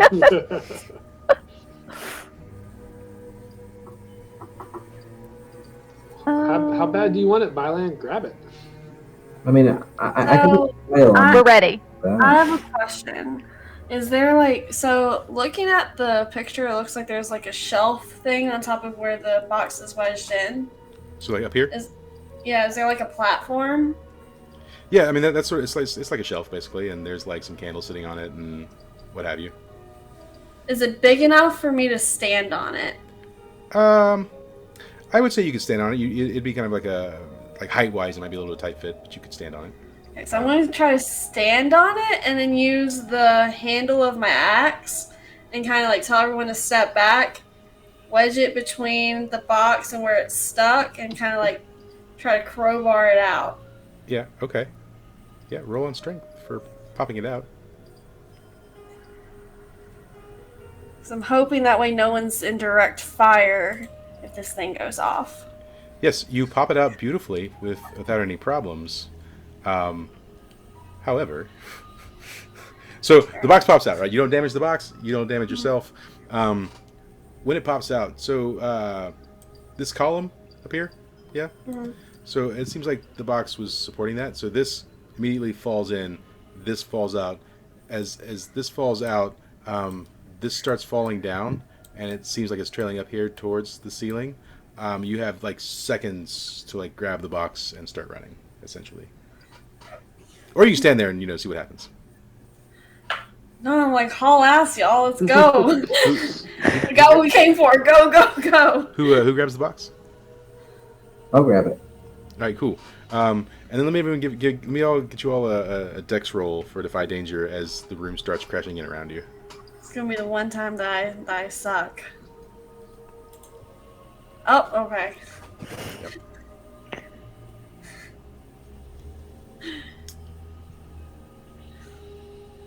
It's fine. Parkus is a ghost. Cool. So, so you all start running. Bailoon, Averin, Parkus, Cinery. So, I think because Parkus rolled first, right? So, Yep. Parkus, you start to like trip and fall, and when you do, you grab onto Cinery's like cloak Yes. and drag her down with you. Perfect. So you both fall to the ground, and rubble starts falling around you. You both take 5 damage minus any armor you have, while it starts coming down around you. And, I'm guessing I'm at the back, right? So you and Bailoon rolled really well, so you're ahead of them now at this point, right? Now you can turn around and see them like being now the rebels falling in on them as it's starting to fall behind you too. Do you want to try and do something? I want to try to dart back for a second and try to pull them to their feet, Okay. and then keep So going you back. just want to like strength yank them out? Yeah, pretty much. Roll on it. Yeah. Nice. Yeah, definitely. You She's a beast. you just like jerk them out of the rubble, and throw them forward even a little bit. I was gonna say maybe half toss. Yeah, a little and bit. then, so they need to run, and you sort of run. Some like chunks are falling on you, but you're like strong, and you're sort of like batting them out of the way. As you're now at the back of the pack, Bailoon is in front with the box running. Now Parkus and Cinery behind him, and you behind them as you're running out of the cave. So as you exit that room into the sort of the we'll call it the foyer, I guess. In the foyer, this room is also starting to collapse in on itself, and you're sort of like making your way out. Is anyone like explicatives? Is anyone saying anything as you're running out? Do we have any sort of interactions going on? Parkus is just too scared. In his Yeah. clumsy self, he's just running as fast as his spindly little legs will go with his hiked up robe. Yeah, cool. Abram's almost like gone into hysterical laughter, just a like pure enjoyment of like all the shit that's gone down. Yeah, I'm just repeating, oh crap, oh crap, oh crap, repeatedly. nice. How dark is it? It's getting darker because it's all Alright. hitting in on you. As I'm running, I use my cantrip for light to light the way for everyone as we're running, just as a ball of flame in front of us. Okay, so roll. It's cast a spell on that. Is a cantrip a spell, or does it automatically go off? It's still a spell, but you don't have to prepare Okay. it. You sort of use Gotcha. it. So. Oh no!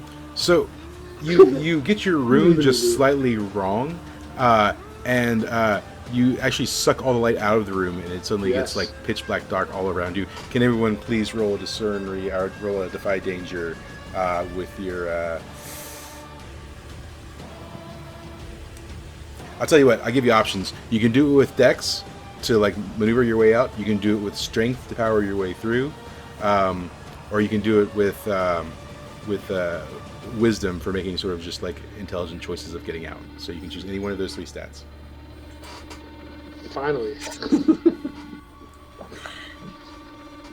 So just so y'all know, like IRL, I'm like super unlucky. So this is amazing Yeah. tonight. Oh, Cinery. Oh, Cinery. I'm usually super lucky, so this is just crazy. I think that cursed necklace permanently cursed you. Yeah, gotta be. So yeah, you guys are all getting out, but like you just hear Cinery like trip and like rebels falling on her, and do you cry out for help maybe? Yeah, a little, maybe. Yeah. Does anyone turn back? Damn it. I'll try again, but it's pitch dark. I don't know if I'll find her. Yeah. So I'm gonna try to go back and try to pick her back up again. All right. Yeah. Roll discern realities on wisdom for like searching around in the dark as things are falling all around you, essentially. Man, I tell you what. Yeah, you place your hand right on her, and you just maybe grab her by like the back of the cuff, and just like haul ass dragging her out. Do you throw her over your shoulder or anything? At this point, yeah, I don't even trust her running by herself Yeah, anymore. So yeah, you toss Cindery over your shoulder and you just start like running out, so you guys finally make it down the hallway and out of the entrance to the cave. As soon as you exit the entrance of the cave, lo and behold, who do you see?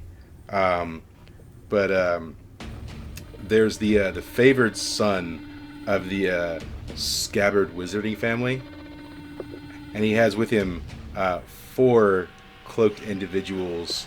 Cindery, you would notice these as members of the Black Hand. Great. And this guy, his name is Charles Scabbard. Charles is wearing that necklace, that cursed necklace that you sold. And he says, there they are. I knew they'd come out. Black Hand, it's time to do what I hired you for. You're gonna remove this necklace from me, or you're all gonna die.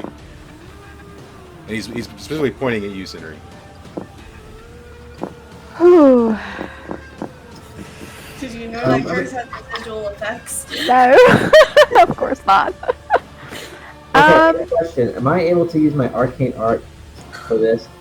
That the next time someone, or the mind is shaken clear of one enchantment, should that be the curse or no?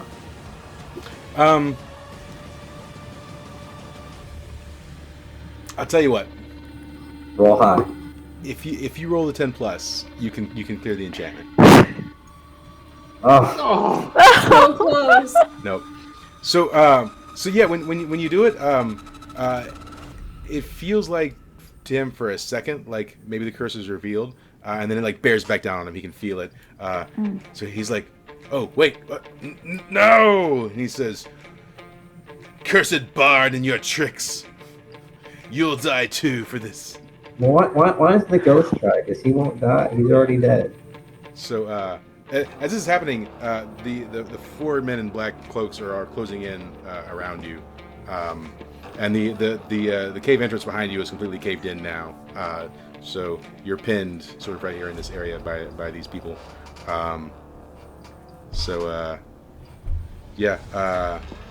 Cindery, do you respond to his sort of calling you out?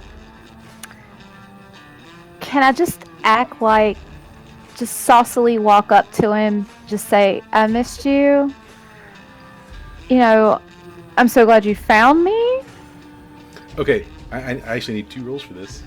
I need a dex roll for we'll just walking past these other thieves, and then I need a charisma roll for his willingness to talk to you. Okay. So the first 2d6 is a Defy danger on your dex. Okay, so you kind of make your way past them. They definitely. One of them sort of grabs you by the arm just as you reach him, and he has you, but he hasn't done anything yet. So let's roll on charisma for the talking.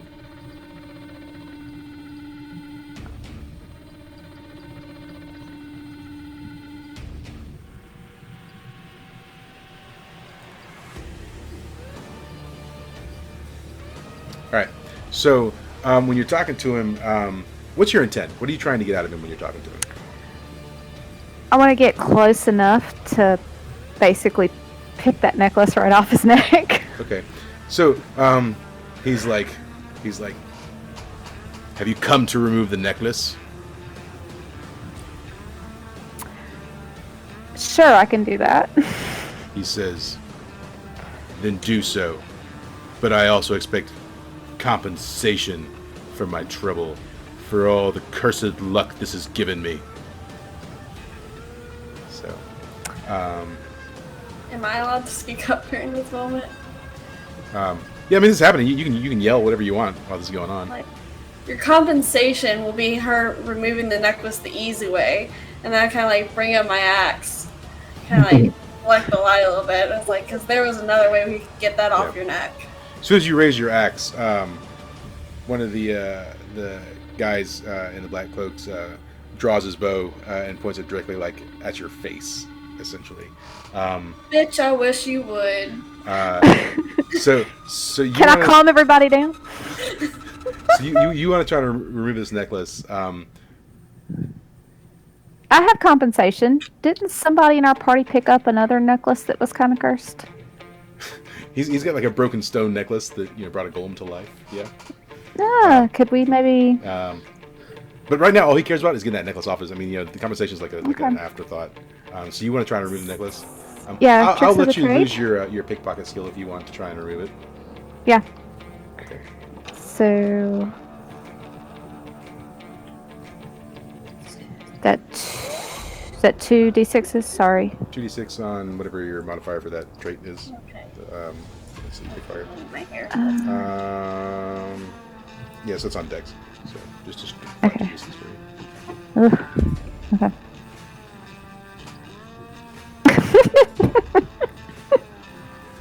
That's uncanny. Yep. So as soon as you wrap your hands around the necklace, you feel an intense, like, burning sensation in your hands, and you just take like just 1 damage there, but it does ignore armor because it's like magical damage. So immediately, you have to pull your hands back, or it will continue to burn. And it also, as you touch it, it burns him, and he yells out, and he says, he basically exclaims that trying to kill me, that won't stop me. Men, do your job. Avon, roll a Defy Danger on your Dex for me.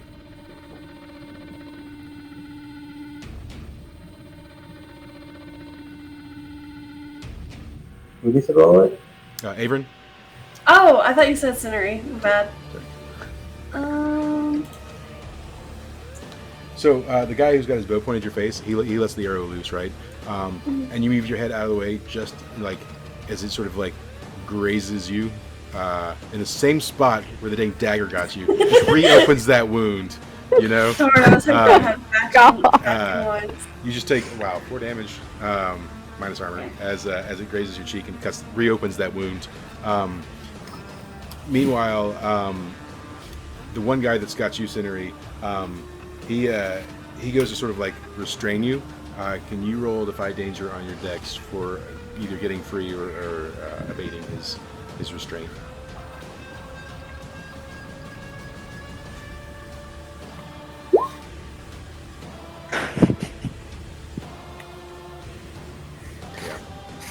Yeah.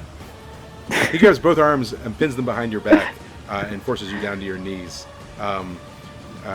Parkus, one of the other guys, is now like lunging at you with a dagger. What do you want to do? Well, I'm still not healthy.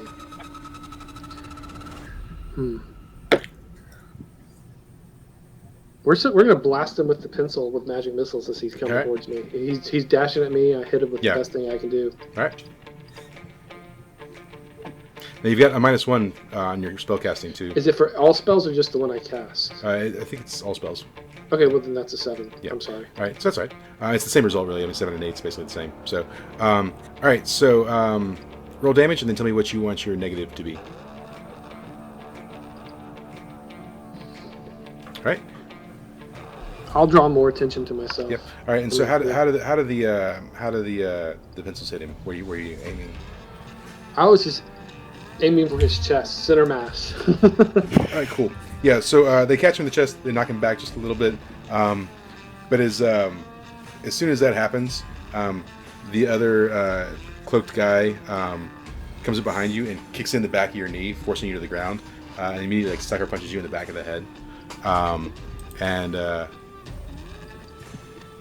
you take 4 damage as he punches the back of your head, hitting you forward. Bailun, you're seeing all this go down, right? What are you doing? What are you doing?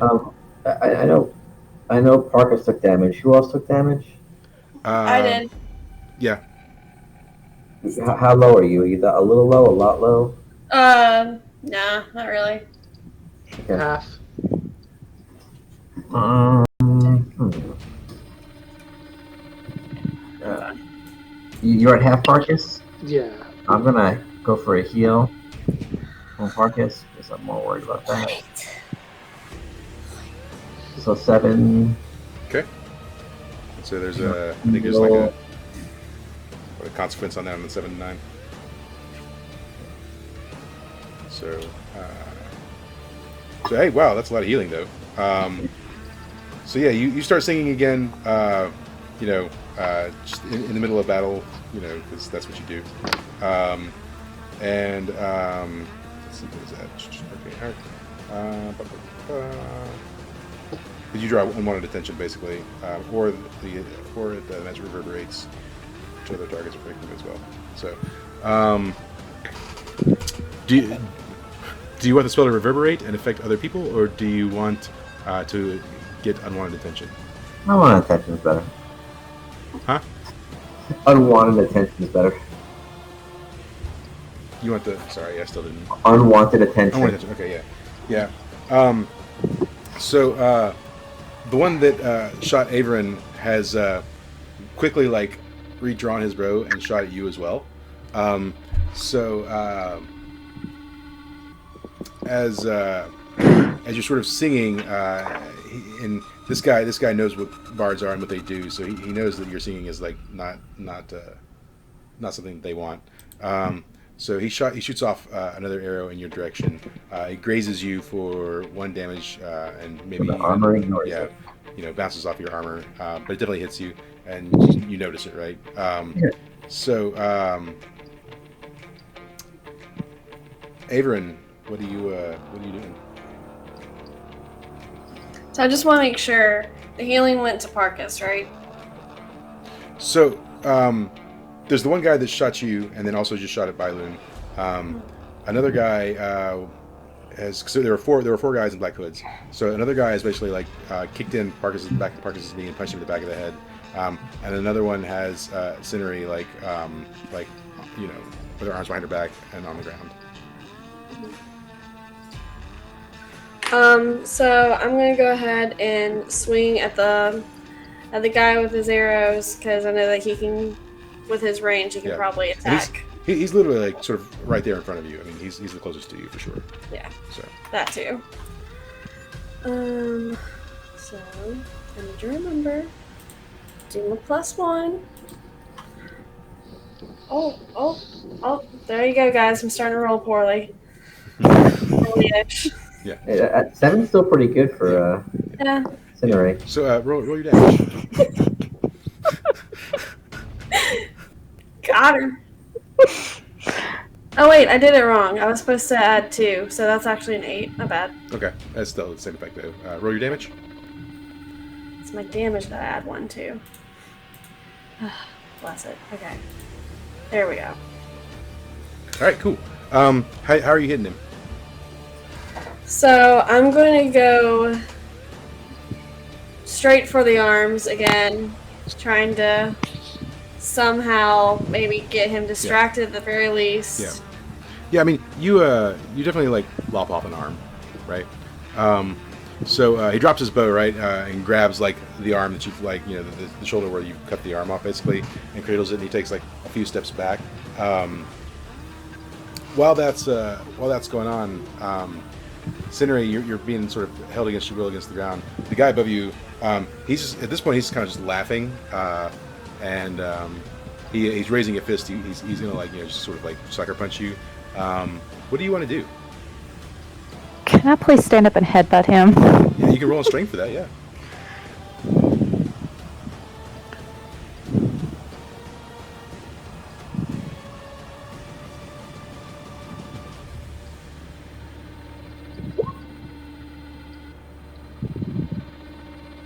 Okay, and so that'll happen with a consequence. Roll your damage.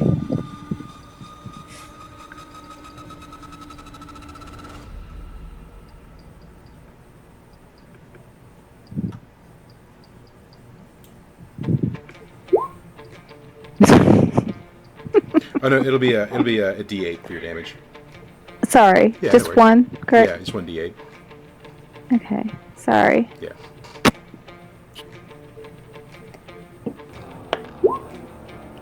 Come on. I'll be right cool. back. Like two, just a couple seconds. Yeah, that's fine. So yeah, you managed to like jerk free and stand up and like just like hit him probably like because you're standing up under the chin with your head, and you knock his head back and he takes like a couple steps back. Definitely disorients him. But the guy you freed yourself from, he's still right behind you, and so he as you sort of stand up, you knock him back.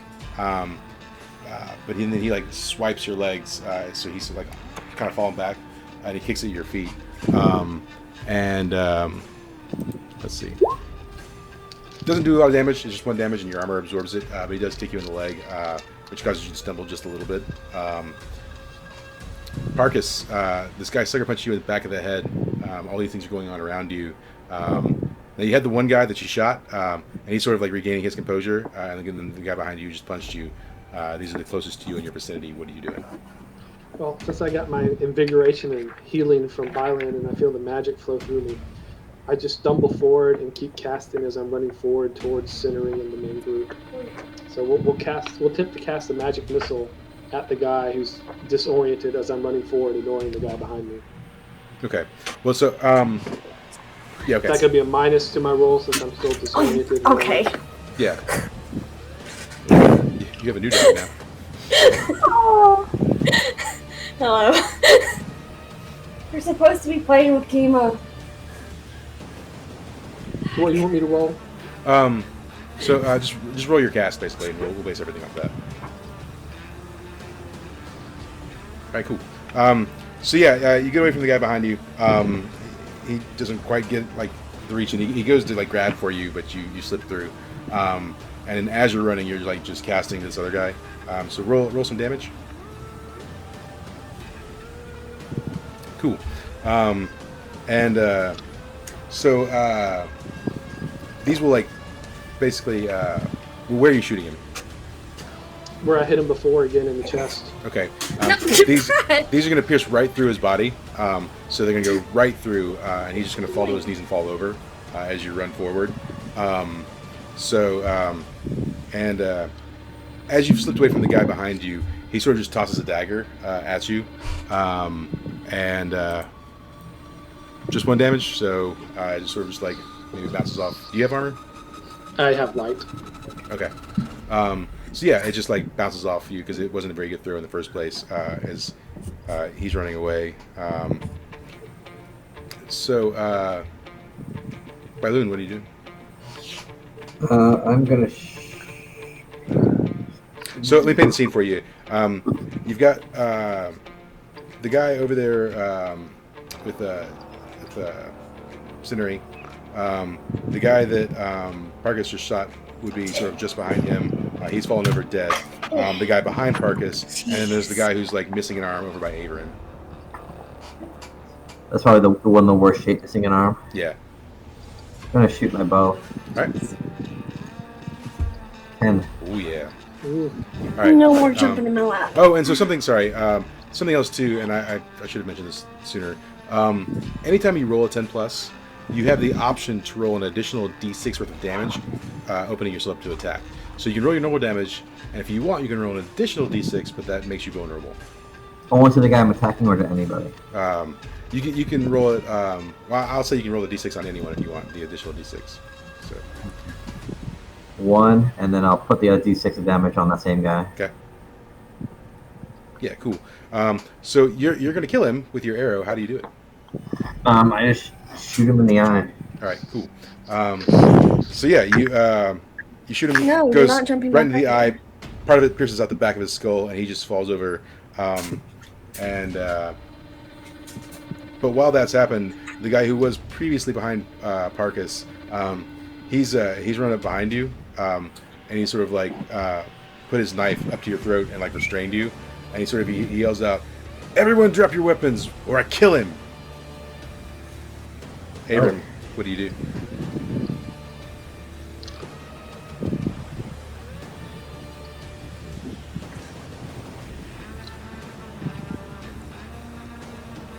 Abram.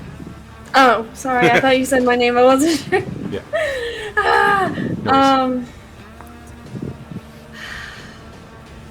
I let out the most irritated sigh ever. And I like half drop my weapon, but like keep my hand on the very end of the handle, so the axe is on the ground, like the axe blade is on the ground. But just like keep it from like falling completely on the ground. Okay. All right. This is as good as you're gonna get. All right. What does Scenery do? Can I throw a dagger at his head? Yeah, you can attempt to do that. Roll on dex. Oh God, I'm sorry if I kill anybody. 2d6, correct? Yep. Kimono.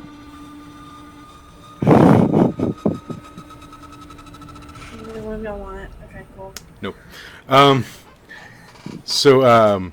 As you're going to throw your dagger, the guy that was directly behind you, who sort of like swept your leg, but didn't do a lot of damage.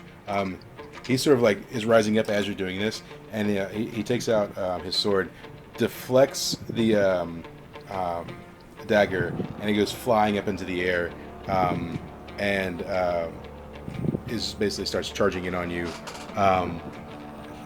Meanwhile, the guy who's got Bailoon sort of pinned up, he starts bearing down deeper on Bailoon's neck. You can feel a little bit of blood just trickling down Bailoon. Parkus, what are you doing? Well, Bailoon, I'm gonna cast the prestidigitation on him. However you say that wonderful word. Prestidigitation. Right, and I know it won't fool him enough, but it'll be just I'm going to just change him up into the shape of the werebear, just enough to startle the guy for a split second. Okay, yeah, roll for it.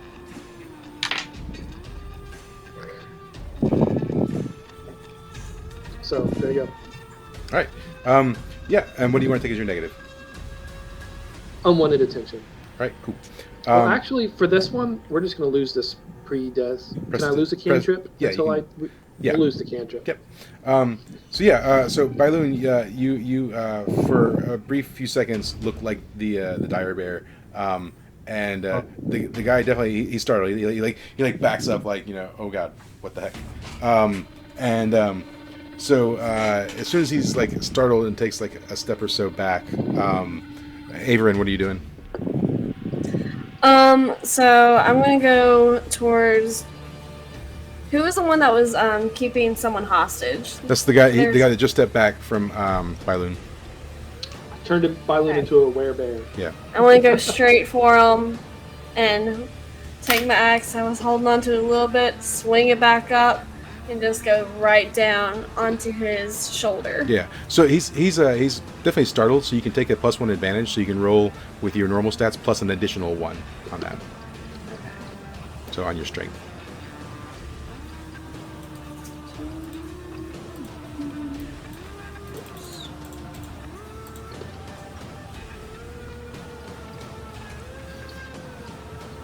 All right, cool. Yeah, and roll some damage. Woo-hoo-hoo. Cool. Yeah, you'll kill him. Tell me how you do it. So, you don't threaten my squishy people, all right? Yeah. And I go up and I just hit it right where the shoulder and the neck meet. Yeah. All right, cool. So are you like cross slashing him sort of diagonally in half? Yeah, pretty much. Yeah, you just like cleave right through him, and his blood just goes everywhere. Let me get you to roll a Defy Danger on your. Let's go with Dex, I guess. Yeah. As soon as you cross through him, you take a fireball to the face, and that's going to do 8 damage, ignoring your armor, and knock you to the ground. Seems as the guy with the cursed necklace he's a wizard, part of a wizarding family. He's let loose a fireball, and that's smacked you right in the side of the face. Scenery, what are you up to? So painting the scene, there's only one guy in the black hood left, and he's the guy who basically is right behind you, and then you also have the wizard. the scabbard, Charles Scabbard, with the cursed necklace.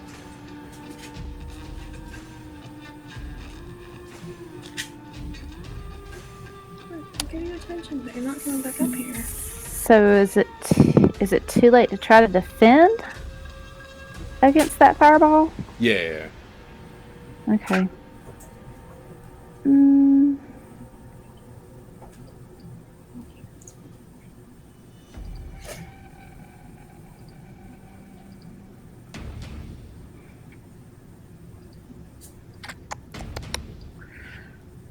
Mm. And where am I again? I'm So on the ground still. Well, you're not on the ground, but you're sandwiched in between two people ish. So in front of you, directly in front of you, you have the wizard guy, and then behind you is the guy who had previously swept at your leg, but he knocked your dagger that you were throwing up in the air, and so he's sort of like you're facing him at this point with the wizard behind you.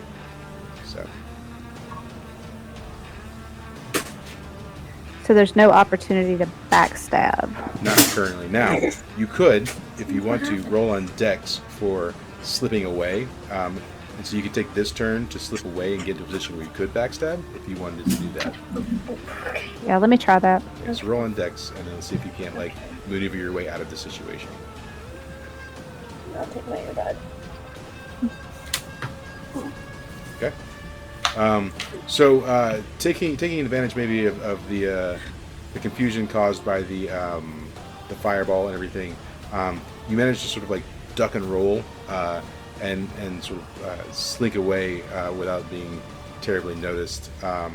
The guy who's directly in front of you, obviously he sees it, but the wizard does not see you slink off behind him essentially. And so as you're doing that. Let's talk to Bailoon. What are you doing? How far am I away from the guy behind me? The guy behind you's been killed. Okay, I'll go by the axe came out of his shoulder. Yeah. Right. Is there one or two guys left?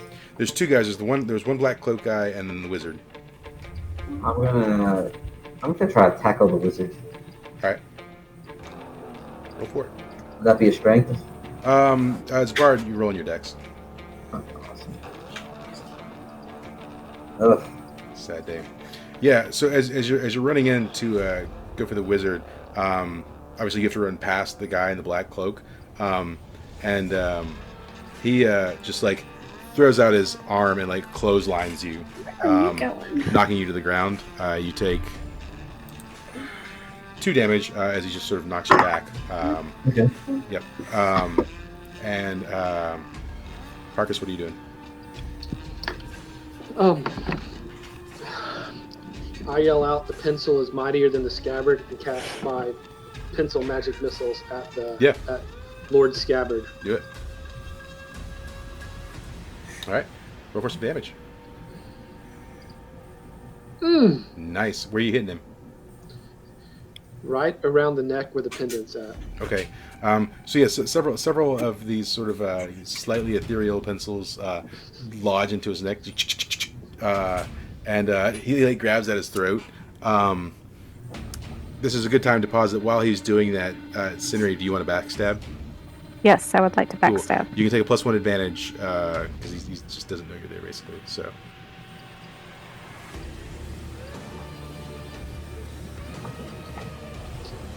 Yes. Ooh, yeah. So start rolling some damage on this guy.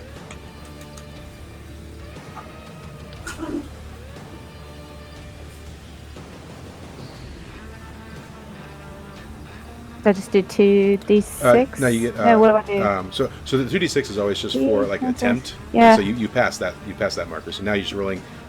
So your base damage is always a d8, and then with the backstab you get to choose the 2 different things. So you can choose basically to do additional damage, to do additional damage. Yeah, and then you can also choose if you want to do creating advantage, or this kind of stuff too. Yeah, so create an advantage and the damage. All right. So let's go ahead and roll the damage first. So you roll a d8 and then and then also a d6. 1d6. Eh. All right, no, but you know what? It's enough. You're gonna kill him. So tell me how you murder this guy with your backstab. Hey. Oh, I just step up and slice his throat. Nice. So you like from behind, you're just like. Shh. Oh yeah. So yeah, you come up behind him, you slice his throat, and when you do, the necklace sort of like just the clasp on the back just lets free and it falls to the ground, and then he also falls to the ground and just blood spilling out of his neck. The one guy in the black cloak that's left, he's like, crap, this is not worth it. I'm gonna get paid anymore, and he starts to run away. Averin, are you doing anything? Heck yeah, I am. Like, no, you don't. And I go on and like take my axe, already bloodied, and I go and I swing at his back as he turns away from us. All right, cool. Take a +1 advantage on that. Nice.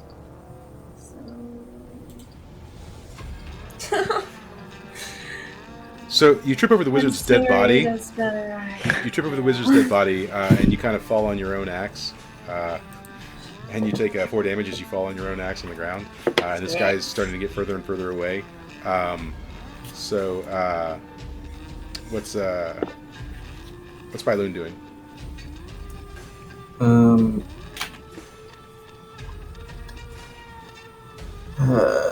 Probably. How far is that guy away from his left? The one guy that's left? Yeah. From you, now he's probably a good 20 feet. I'm gonna pull my bow out and shoot. Right, yeah, do it. Yeah, Yes. roll some damage. I can roll it twice, right? Yeah, if you want to. Ugh. Yeah. Luckily, it's enough. So you loose your arrow. What part of the body were you shooting for? So you're shooting at his back, basically. Yeah. So where on the body? Like head, back, Achilles? I mean, what? Kidneys. Kidneys? Yeah. Oh yeah, definitely. Oh yeah. You definitely like catch him right in the kidney. He like grabs his back and takes a few stumbled feet forward, and then just like falls over flat on his face. Good. And then everyone in the area is basically like super dead. So you know, you guys are then left there in the woods, just with a bunch of dead bodies. And Hey, it is past my bedtime. yeah, we're wrapping up. And you got the jade box. So we'll flash forward. You take the jade box to the guy, and when he opens it up, it's just like a golden fork. Yeah, and he's like, oh yeah, and so you see him like walk over to a wall, and he has a wall full of just like different types of forks, and he hangs it up, and he's like, ah yes, now my collection is complete. And he just tosses the box to the side, and I imagine Cindery probably picks it up, and then he gives you a voucher that you take to the bar, and they forgive your tab, and then you all sort of like have a nice drunken night. The end. And I pay for all the drinks. Yeah, Cindery's like, he's like, I'm sorry. I'm so Drinks sorry. on me. Oh, did you leave the cursed necklace out there in the forest, or did you pick it back up?